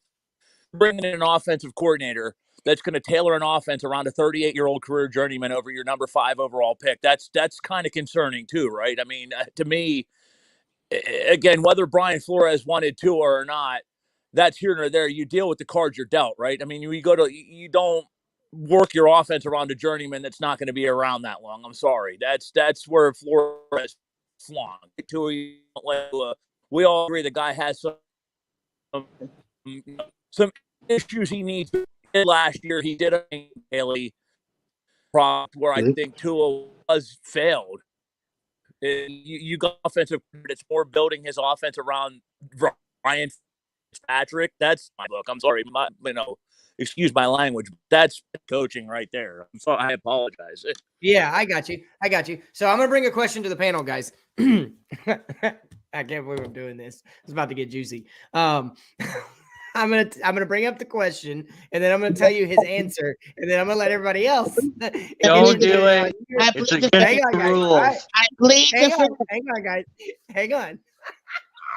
All right, Color. I want to end with you. Respect it and hold it all together, and then explode at the end. Miss Fins, I'm starting with you, ladies first. The question is, would this offense be better with Brady? The answer that was given was, with this offense, Brady would have retired. So, Miss Fins, would this offense have been better with Brady? Wow. What a question, A, and what an answer, B. As far as this It's from particular Q. It's from question, Q. this is what I will say. If we're talking about, let's say, last year, because obviously right now we're putting pieces together, but if we're talking about last year's, is the offense going to be better with Brady as a QB over Tua and Brissett? I'm gonna have to say yes. And the reason why I say it is because he has experience. He's had the worst O-line before, won a Super Bowl, had the best O-line, won a Super Bowl, has seen so many different things that I feel like he would have maximized his team.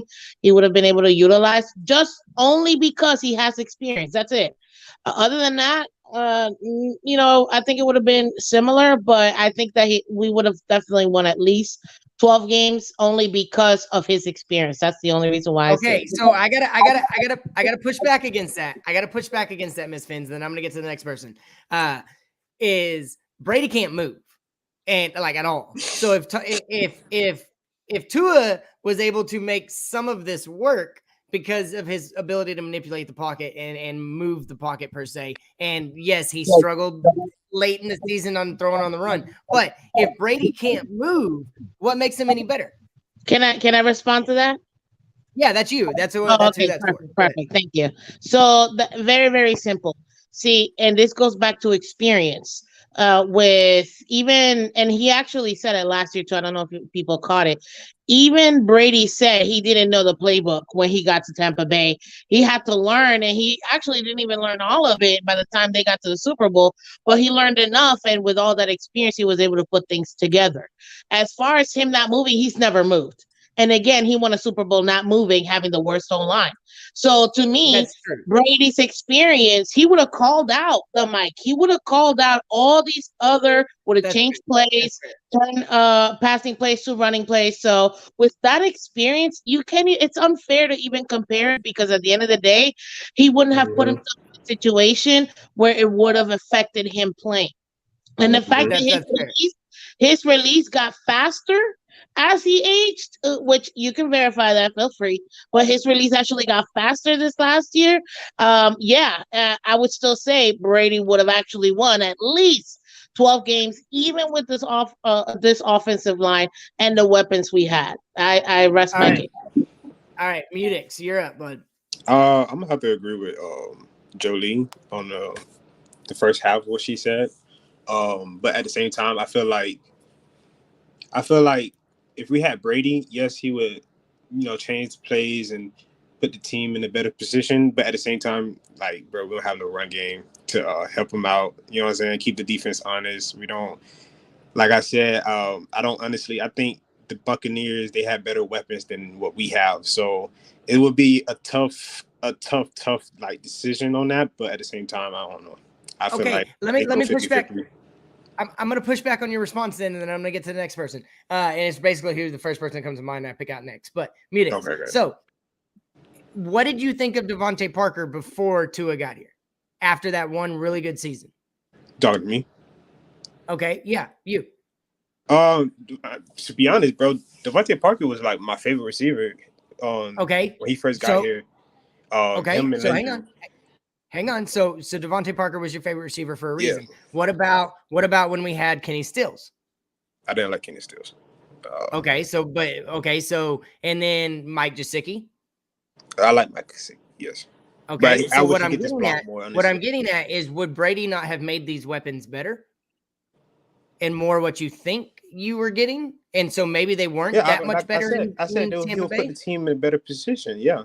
Because the experience. Yeah, you compared the weapons in Tampa Bay to the weapons in Miami, and I'm arguing that the reason those weapons in Tampa Bay did so well was because of the guy playing quarterback. Because Mike Evans is the only one that continued to crush it, even though he has every year he's been here, and he did it with a guy named Jameis Winston. But then Chris Godwin, Scotty Miller, these other guys started having more of a name for themselves because they were getting on the page more because Tom Brady was making them stand out more because he's getting the ball. So it wasn't that you're wrong. It was a pushback too. I don't think there was that necessarily better players down in Miami. I think in Tampa Bay, I think Tom Brady made them a whole lot better, which was what's your point, I think. Yeah, that's what I'm basically trying to say. that if he come here, he can make the players better. Yes, no doubt about that because his experience. But at the same time, like as in okay, pocket movements, the run game, keeping the defense honest. Everybody know Tom Brady can threat you. He can demolish you in the air. You know what I'm saying? But it just everything have to just in my opinion, everything have to complement each other. You know what I'm saying? Yeah. That's all. I That's got all you. I'm trying to say. Yeah, I got you. Cool. So, thank you for the answer. Green Rat, what about you? Would this offense have been better with Brady? Oh boy, here we go, buddy. Well, I don't know if it would be better with Brady because Brady never wins in South Florida. You got Jesse Davis out there, which is a turntable, which would have won every like time Wade I went kick to his a game ass. down there. Keep going, Green Rat. It's obvious Brady should, but man, he would have got beat up so bad. I don't know if he would have made it through the season getting hit that much and that hard. So, well, and that's what I've said for years. My dad and I said that for years. The more you hit Brady, the more he's probably going to suffer, and or just have an ability to or a chance to make a mistake more. And that happened when he played Miami. That's why his record was the way it was down here. So, So do you think we would have gotten to the 12-win mark with him? Well, yeah, I think we could have almost got there with Tua. So, cool. That'd be us. So cool, awesome. All right, JP, better with Brady? Yes, because of his veteran leadership. Like the others have said, Brady's big MO in his career. Brady's big MO in his career is he wasn't the same when you beat the hell out of him. And I think he would have got the hell beat out of him behind the offensive line. But I also think he would have made the offensive line a little bit better because he would have known when he's sort of a quarterback with the offensive line. He was sort of the one telling them, look, this is where you need to be. This is where you need to position yourself. He was sort of a coach with these guys in his career. He did it in New England with some of those guys. He helped coach them up as well.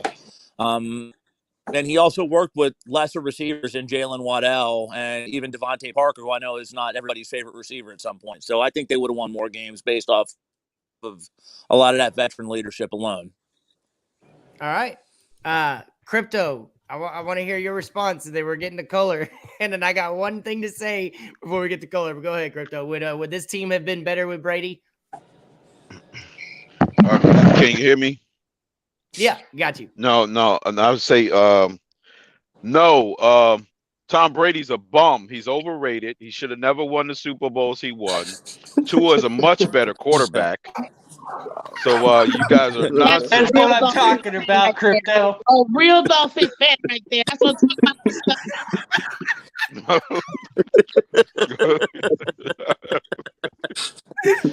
Oh, holy. All right, Crypto. I had to say all that.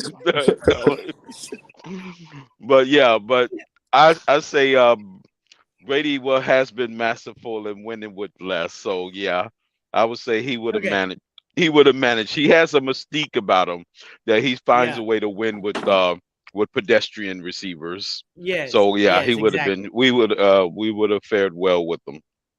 Okay, so and then this is just something to answer in the chat. Miss Fins made a statement that I don't think she wants to stand by it firmly that that's true, but she mentioned that Tom Brady won with the worst O-line, and Tom Brady may not ever have had the worst O-line. He may have suffered some injuries on the O-line from the original unit at the beginning of the season, but he did have some seasons where the O-line was pretty bad towards the end of the year. But anyways, color. I've been waiting for this. I think Q's waiting for this. I think everybody's ready to just. Here's how it's going to be. It's either going to be real quick, and then he's going to pause, and then somebody's going to start to talk, and then he's going to get into his answer, or he's about to just let everybody have it. I was gonna start the answer subtly, but I wanted to just push back and answer the question about when Brady has ever had a bad O-line. First of all. Wait a minute. I gotta make sure I'm on the right spot here. Oh, I'll get to that. I'll get back to that. We can argue about to what degree, but anybody that thinks that Tom Brady wouldn't have brought us to the Super Bowl with our team hates our team. First of all. Second of all, to answer the question about the O-line, the entire scheme would have been different if Brady was here. Yeah.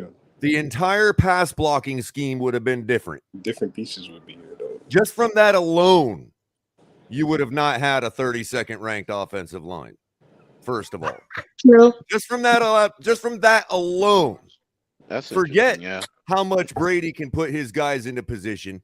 Forget how in practice he tells his offensive line, "Hey, just put your foot over 1 more inch to the left," and they don't know why he's saying to do that, but he knows why. Okay, same with his receivers. It's all about this. Okay, this is what makes Brady win Super Bowls sight unseen. Okay, with any team, great teams, bad teams, where he had to carry, where he wasn't doing anything, didn't matter.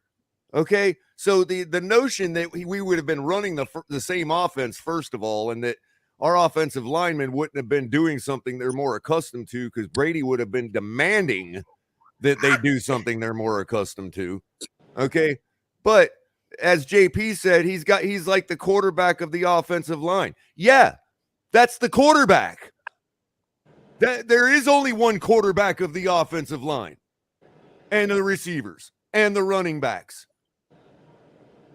You know, I mean, so I want to argue the degree because only an idiot would argue whether he actually would make us better or not. Okay. So to the degree, yeah, I believe we would have won a Super Bowl this year if Tom Brady was up under center. Maybe there might have been enough for the learning curve to say we stopped short of 1 game of the Super Bowl because of the learning curve of the and and by the way, this notion that he loses in Miami, well, he does, but he didn't always lose in Miami, and he won every time I was there watching him play. Okay, and secondly, if he was in Miami as our quarterback, he would be on the shaded side of the football field. I feel like, okay, so everybody got the answer. We put And Belichick on the shaded side. I mean, obviously, I mean, this whole he would got crushed by our offense. No, he would not have, because we still had guns left in the tank for free agency.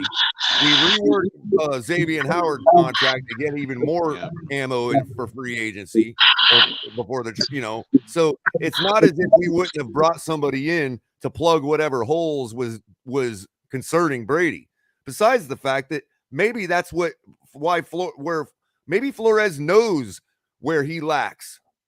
And maybe he knows that a star quarterback would have done those things for him that he knew his crap offensive coordinators couldn't do.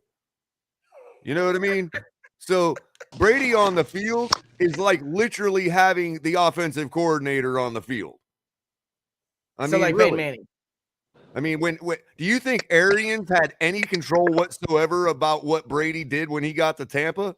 Nope. After about 3 weeks? Nope. You know what I mean? After about 3 weeks, I give it. It was, okay, just give him what he wants. Actually, Just do what he says. Bruce Arians literally said he just gave up the team to Brady, and he said we don't know how to win. You take over, and literally Tom Brady took over. Now, if you want to make the Brady argument put in his Brady's plays second from year, New England wait, in their which playbook. year did he go to the Super Bowl? His first year when he came in, right? Yep. Now, if you want to argue that first year with our team behind our offensive line, would he have gone to the Super Bowl? I could say no. I agree with you there. He would have been destroyed. But Brady coming or before going to Tampa, if he comes here instead, we may already have rings. Oh, I mean, boy. Well, thanks then, Flo, for not getting on the goddamn boat. I know, right?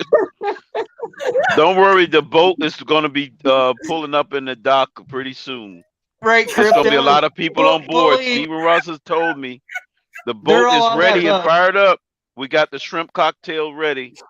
This Go ahead, put- Dream. Hey, I was I want looking to for say the something. steak. I want to actually credit Okay, to it hang here on. for a second. That ball that fade route he put up to Preston Williams. It might have been in Tennessee, but it might have been another game. That fade route that he put up to him in the corner of the end zone was right in his hands. Absolutely perfectly thrown ball. Couldn't have thrown it any better. The man had his hands right on the ball and dropped dropped it. Do you Hey, think Color, Brady's going to allow that? Gesicki, right? you have to answer that question, Color.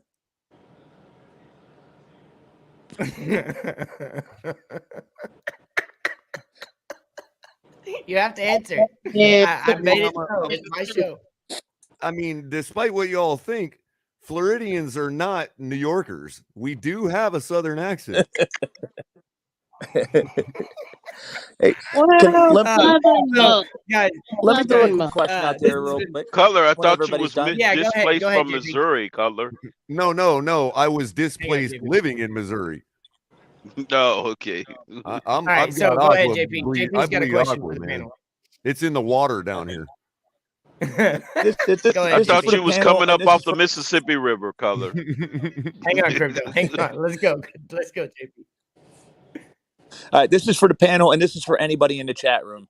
And Color, this is going to back up what you said about Brady making the offensive line better, since we both agree that he's coached that lineup. And this is going to Hold go out on, to Q. howdy How did he Q. coach I the haven't line? been ignoring you. I just been like not wanting to multitask tonight. It ain't nothing against anybody in the chat. Go ahead, JP. My bad. Sorry.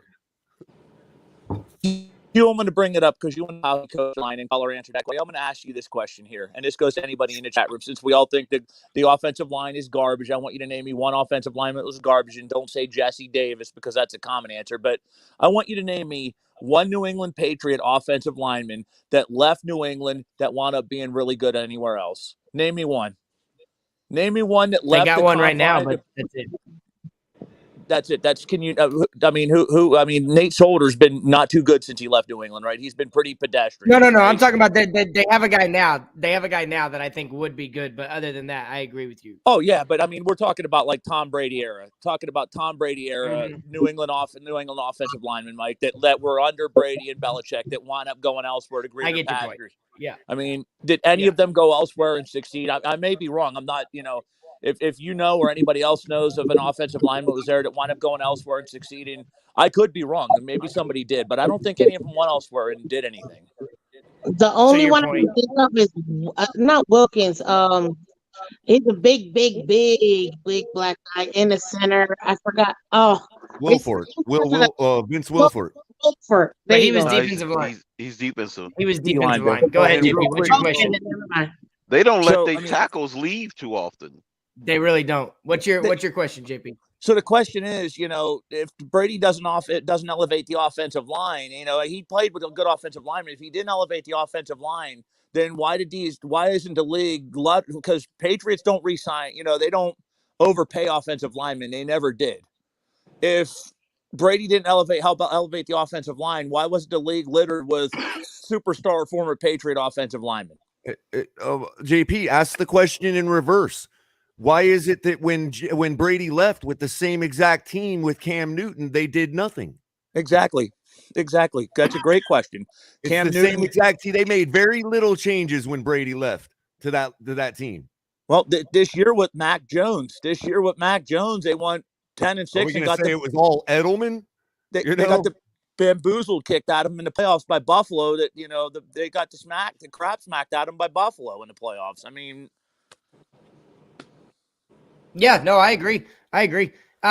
So guys, we're getting down to the longest open mic episode ever. So we have such a great panel today. Everybody that's been in and out, and I love it. I would love to keep going. This segment that's about to happen, it might be a 30-minute segment. Who knows? But we've had a somehow, lot. Mike, I avoided having to check my blood pressure, man. Hey, I was waiting for that artery to start coming. But so we've had a lot that went on tonight, and most of us have been here since the beginning. JP, you were a little bit later, but we've all been here. I'm going to start with Crypto, and then I'm going to go around the room. Q. Okay, I'm going to keep it going and until I start stumbling over my words, then maybe we'll quit. We'll see how this goes. But this is going to be the one thing that every now and then you can get on a show and all the stuff gets to be talking about. And then you got an asshole of a host that likes to hit the mute button so he can let other people talk. And so you had this really, really big point that you wanted to get out. And this is the opportunity now for you to get that big point out. You get one. and you get no more than 2 minutes, which is a long time for those of you that don't do this. 2 minutes is a long, especially for a guy like me. But Crypto, what's that one thing you wanted to say from earlier in the show that you didn't get a chance to because I hit that mute button? Is there something that you really need to get out? Go ahead, bud. You're muted. There you go. Oh no, that was the one I was gonna back up to Brian. He was on earlier. While he's back on, he said something about the thing about let's start with getting Tua something that complements Tua's skill set if we're supposed to be all in on him. So we got to start there. And of course, he's not going to get any pushback from me when it comes to his weaponry as far as starting there, because throughout his whole career, he's had nothing but 90-10 guys. You know, not these 50-50 mythical receivers that's going to jump and change the sport to basketball. This is football. It's time to throw away with the NBA Jam style offense. We need to go and start getting this guy and suiting him to what he did in Alabama, you know, and start trying to go with that trend. And separation, run after the catch, get the ball in space and take it the distance. You don't even have to have air yards no more, because the true West Coast offense, when it was invented by Bill Walsh, it wasn't 50-50 ball guys. It was guys by the name of Jerry Rice and John Taylor. Those guys never leaped 2 feet off the ground to catch a pass. It was hit them in stride and they took it 90 yards. That's the type of style of offense we need to emulate. And those are the type of skill set players that we need to try to come close to and grabbing either through free agency or through the draft. It's that style of West Coast offense that wins Super Bowls, not this Jimmy Garoppolo style offense that's West Coast version. It's the previous 1980 and 1990s 49ers style West Coast offense that wins championships. So if we're going to do that, we need to do it the right way. We got our lefty quarterback. He's supposed to emulate Steve Young. I'm not calling him Steve Young, but if we're going to start there, we'll start trying to emulate the positions that those West Coast 49ers back during the Montana Steve Young days put on the field, not this current crop of 49ers. Bro, you couldn't have timed that any perfect. That was literally 2 minutes on the dot, bro. Like, great job. Miss Fins, go ahead.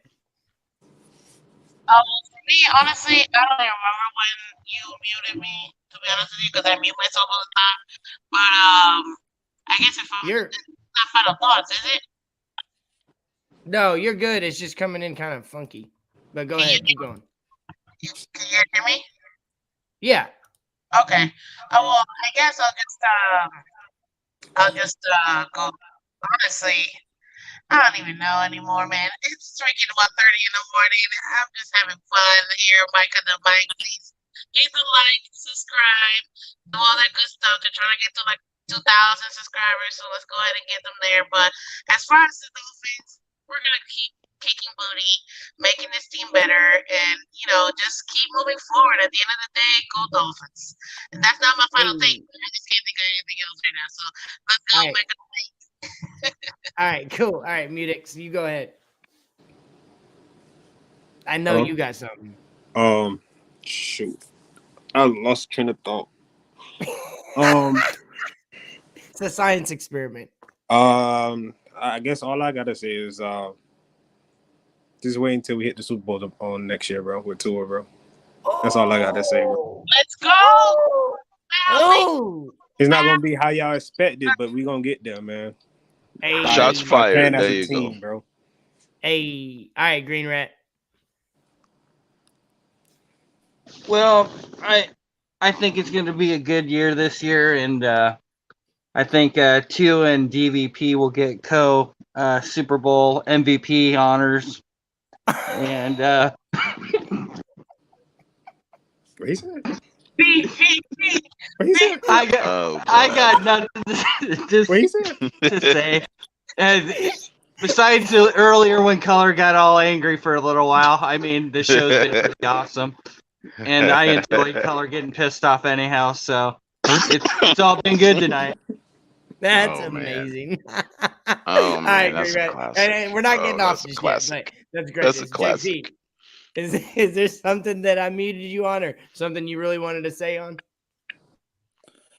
I'm glad they brought Gesicki back, man. I'm glad that Mikey G's back on the franchise tag. I think he's going to bust out this year. I think he's going to put up, I don't think he's going to put up 1,000 yards, but I think he's going to be that big play target that this team needs. I think he's been to his comfort blanket, and I think he's going to continue to be that. And I think he's going to get that big contract after the year, and he's going to be here for a while. I'm looking forward to seeing the future with him. And, I'm hopeful, knock on wood, Tua becomes that quarterback this year so we can stop hearing these endless debates between whether we hate Tua or not, because we don't. And I'm looking forward to being on the panel again tomorrow and being on more panels with you, Mike. Thanks for having us on. Hey, appreciate you, JP. Thank And you, stick JP. around because we're getting really into a closeout. We're closing it out with the next question. But Brian, is there anything you wanted to do that you didn't get out earlier that you really want to get out? You're muted, Bubba. That's okay. I can sum up his 2 minutes. Tua. You can sum up his 2 minutes. Tua, goat, Tua. Let me know when I get to 2 minutes. All right. So Kohler, Just kidding, Brian. You got 2 minutes, Kohler. 2 minutes. Go ahead. Yeah, no, you got something up there. What do you want to say? Oh, I don't know. I think everybody's been fair tonight for the most part. Nothing to really blow a gasket on. But I did want to pick Crypto's brain one night further about this punter issue. I get your logic. I just think it's totally wrong. Like a good question would be, like, for instance, if we're sitting around at 3 and all those needs you're talking about have been met and we really don't have nobody else to draft, I'm going after that Desmond Ridder guy, man. That quarterback that runs a 4.5 and balls out pretty good. I mean, I'm doing something like that. That's fine too. Punter, Yeah, I got you. I mean, All other right, than that, I'm just saying it gives you more flexibility. That's all. Right. And real quick, everybody, make sure you like and share, subscribe to this channel. We're over the hill. We're ready to get to 1,000. We just need everybody's love to do it. And make sure if you need anything from fanatics.com, which you always do because we all buy our gear there. Okay. Make sure you use the link in the description below so they know the Fins Tailgate sent you. Mike, I need a 10-gallon hat from Texas.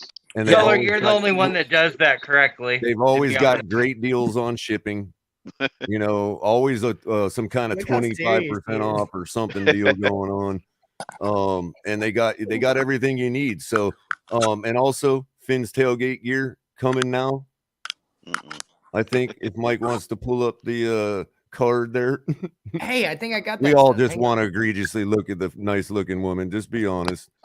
Miss has got to talk about Gesicki, so we're gonna go ahead and show the ball cap for the Fins Tailgate. Did he not put it in your queue, Mike? No, it's not here. But all right. Well, either case, you can go there and look at it. I appreciate. I can do like the funny videos and stuff that they do. Hey, so all right. So this is the final question. Real quick. If my 2 minutes weren't up, I just want to wish everybody a great night with he won't make the squad. John, I will wear a new vest on Saturday night just for you. Do you want the white one, the gold one, the gray one, or do you want the blue one or the tan one? You just let me know. But so this is the final question for the panel, and I'm glad everybody's still here. I'm partial to the tan one, man. Hey, that was a good one, right? With the blue shirt. I want that jersey you wore the other night. Yeah, I was a general manager for a saloon down here in Granbury, and I had to have different outfits for every day. And instead of getting all the different shirts, I bought 5 shirts and I bought like 10 vests, and then I have my cowboy hat and all that kind of stuff. But so I'll definitely bring you the different vests out. But this is the last question, guys. Okay, I hate talking about myself. Y'all get me doing that, and then I feel all awkward. So Kohler, you're gonna finish it because you and I are gonna close out the show. Crypto, I want a bold prediction for next season. A bold prediction for next season can be specific or broad, up to you, and your final thoughts of the evening. Okay, a bold prediction. I guess my bold prediction is kind of close to what last year's bold prediction. I predicted 13 wins last year. I was off by 4 games, even though we literally threw away 3 of those 4 games, and we could have won the 4th one if it wasn't for Brisket. So I'm gonna dial it back 1 game. I know my name is Crypto Ross 11 because Stephen Ross personally told me we was going to win at least 11 games. So I'm gonna add that +1 and say we're gonna boldly win 12. All right. That's Final my new minimum. And 12 I think wins. Yeah, and I think there's going to be an interesting yacht season coming up in the next 6 days. So I'm looking forward to all those people that's going to be aboard, with Sherman shrimp cocktail on the first night. So we're ready love to you, bro. roll. Love you, bro. Love you, bro. All right, I'm going to drop you back. I appreciate you, Crypto. You can sit backstage if you want. Miss Fins, give me your bold prediction, whether it's free agency, draft, next season, whatever, and your final thoughts of the evening. Okay, well, first and foremost, Mike, thank you so much for having me again. I really do appreciate it. Guys, like, subscribe. This is the Fins Tailgate, the party that never stops. So let's go ahead and do it. Let's get up to 1,000. As far as my bold prediction, I'm gonna have to go. I have 2. Okay, one being that I agree with. So I think we're gonna go 12 and 5. And my other bold prediction, believe it or not, people, I'm predicting Tua's gonna throw for 4,000 yards, and he's gonna do girl 32 touchdowns. Okay, that's my God damn it, that was my yardage. That's straight thievery, Miss Fins. That is straight thievery. Because Tua's my quarterback. It's Tua time. He's gonna get 4,000 because we're unlocking everybody. This is like Pokemon. We're gonna be, we already caught them all, or we're catching them all now, and then we're just gonna unlock them all this new season. So I'm predicting 4,000 yards from Tua and at least 32 touchdowns. Watch, mark it. As far as my final thoughts, as everybody already knows, is sexy. I'm glad that we got him tagged. I hope he signs. I don't think he's gonna give any issues with it, to be honest with you, because I think it's gonna be beneficial for him not to overall. And as far as the team itself, I think I trust in this team. At least for now, I haven't seen anything that really pissed me off. So I trust in the coaching staff and Mickey D, and we just have to make it happen. And at the end of the day, we're great. And now we gotta get better. So Tua time. Let's go Dolphins. Love you guys. Thank you so much for having me. And obviously tomorrow night, if you don't mind. Tomorrow night I will be at TD's 9 p.m. catch. I want to have a panel too. So go ahead and come over. I'd love to talk to you guys. We did last week. We definitely have a lot more to talk about this week. So go ahead and take a look at it. And if you follow me on Twitter, I break a lot of news. So go ahead and follow me on Twitter too. But thank you so much for having me, guys. Have a great night. Bye-bye. You too, Miss Fins. Appreciate you. All right, Mudic. Bold prediction and all right. I think we're gonna go with 12 wins. I'm agree with Crypto and Jolie. I feel like we're gonna start off slow because we're gonna have a little rust dealing with new coaches, dealing with a new team. I feel like Tua is gonna I feel like he's gonna step up this year, even knowing that everybody's gonna support him fully, not just him but the whole team. But I feel like we're gonna make the playoffs. Second round. That's the farthest I'm gonna go. Second round. But all right. Final thoughts. But that's it. That's it for me. Cool. Appreciate you, Mudex. Thanks for coming on, man. You're welcome problem, here anytime, all the time. Appreciate it. Yep. All right, Green Rat. Bold prediction and final thoughts. I shit you not. I was going with the 4,000 yards, and Jolie took it. So, I'll go with Jesse Davis retires and becomes a new offensive line coach for the Miami Dolphins. Teach everybody how to be the best drive-through in sports. Spins up. Everyone have a good night. Yeah, all right, bro. Thanks so much, bro. You can hang out if you want. All right. Brian, are you here, Bubba? Yes, I'm here. All right, good. Give me your bold prediction and your final thoughts. Oh, as far as how far we're gonna go as No, just a bold prediction. It could be about free agency, it could be draft, it could be coaching, it could be something that's going to happen in the NFL. If you want to keep it about the Dolphins, you could be the Dolphins, all but it's a right. bold prediction and your final thoughts on the evening. Okay. I've been saying this. Preston Williams is somebody to look out for. I'm saying he's gonna be a star. He's gonna be a star next year.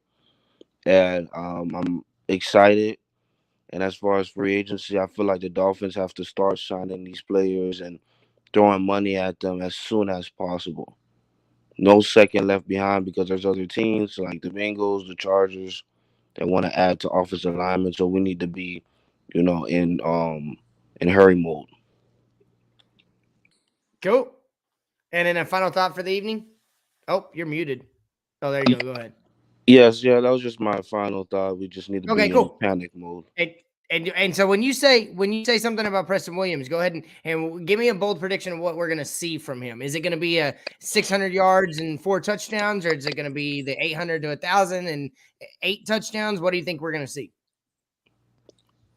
Well, worst case scenario, you'll see like enough for him to be here next year. But I think Okay. probably like Earn a 600. contract. Yeah. Awesome. Appreciate you, bro. JP, what's your bold prediction for whatever and your final thoughts on the evening? My bold prediction, I'm going to move away from two. I'm going to actually move away from the offense. Jalen Phillips gets 15 sacks this year. He becomes a Pro Bowler, becomes really the anchor of that pass rush defense. It's much improved. Final thoughts. Everybody subscribe if you haven't already done so. This is a channel which is for the people, by the people. You may not agree with everything that everybody says here, but you get a variety on here of different opinions, of a melting pot of opinions that you don't get anywhere else. Definitely tune in. And by the way, you're going to appreciate this, Mike. Hook 'em, baby. Hook 'em. Hey, all day, every day. Hook 'em. Love it. Appreciate you, JP. All right. So, Color, I've repeated that. Yeah, definitely. Thank you for being here, Mutix. Appreciate you, Vaughn 954. So I was just about to pivot, man, and Miss Fins had to steal my take. So I want your bold prediction. Anything. Doesn't even have to be about I'll the adjust Dolphins. it a little bit because I'm right along the same lines as Miss Fins. McDonald's your band. I think that I'm just kidding. I think some of us, based on, and again, I'm only basing this on anecdotes that I see with the training and all that. Maybe, Chris El Capitan, every time I bring up the training, he almost wants to loop me in with the sycophants, you know what I mean? But I'm like, no, come on, man. This isn't what I'm trying to say is I like what I'm seeing. The quarterback that I see in those training videos is a quarterback that if I never knew his name or anything, I would be comfortable with behind center. So given that Mike McDaniel is, not necessarily, I'm not going based on what he's supposed to be. I'm saying that, I think it's logical to assume that he may be better at identifying strengths on offense rather than the staff we've had in here. So that all being said, my bold prediction now, it's along the same lines as Miss Fins, but my bold prediction is that Tua takes the Carolina Panthers to the Super Bowl next year. No, I'm kidding. That was a joke. No, but I really think the cool thing about YouTube is even if it was a joke, I can go clip it and make sure it sounds I know. serious. That's what I know. Trust me. I know. Anyway, so I think actually game 1, which I don't even think he's going to make it to, but my bold prediction would be that game 1, Tua throws for over 400 yards and 4 touchdowns, and it could possibly be against the Buffalo Bills. Hey, in Buffalo. Hey, and I think that was all the biggest of my predictions. But I do like the Jalen Phillips prediction because I it's not as a bold one to me because I already believe in the guy that much, you know what I mean? But that all being said, go Dolphins, go Canes, and go Cardinals. Have a good night, man. Hey, all right. And then So, guys, remember, this is the channel. It is the Fins Tailgate. I am your host on tonight's episode of Open Mic, Mike on the mic. But we have, I think El Capitan's still back there. So we have Tonk TMI Tuesdays for with color commentary at 9 p.m. Directly after that, we've got Open Mic with Mike on the mic, myself. And then on Saturdays, we have the Drop the Mic. They're both at 10 p.m. And then on Thursdays, we have late night color commentary. And that's where you get to hear all these crazy, awesome, bold predictions from Kohler just on his private show. And he's soaring. If you haven't been watching it lately, tune in. And then, as always, you've got the Fins Tailgate. The El Capitan is the shiznit, and he is the reason that we get to do all this. And his show and his channel, it really is the tailgate party that never stops. So my bold prediction, guys, is that we're going to have 100 games in baseball. And we're going to see the craziest free agent frenzy I've ever seen once they end this lockout. I'm super excited about it. Final thoughts on tonight. Man, it was the panel, guys. That's my final thoughts. Is all of y'all were amazing. Appreciate you, John R. I appreciate you, Q. I appreciate everybody that comes in. Miss Fins, everybody that was on the panel. Mountie Fins, Mutex, JP, Green Rat, Tony came on at one point. Crypto, CT, Kohler, everybody. I appreciate y'all so very much. And I love all of you. And this is why we do this. It's for you. And guys, I'm going to try and do it this time. I'm going to try and end my show with the outro, but I still don't think I know where it is. So guys, I'm just going to end the show like I did last time. Peace out. Fins up. As always, love everybody.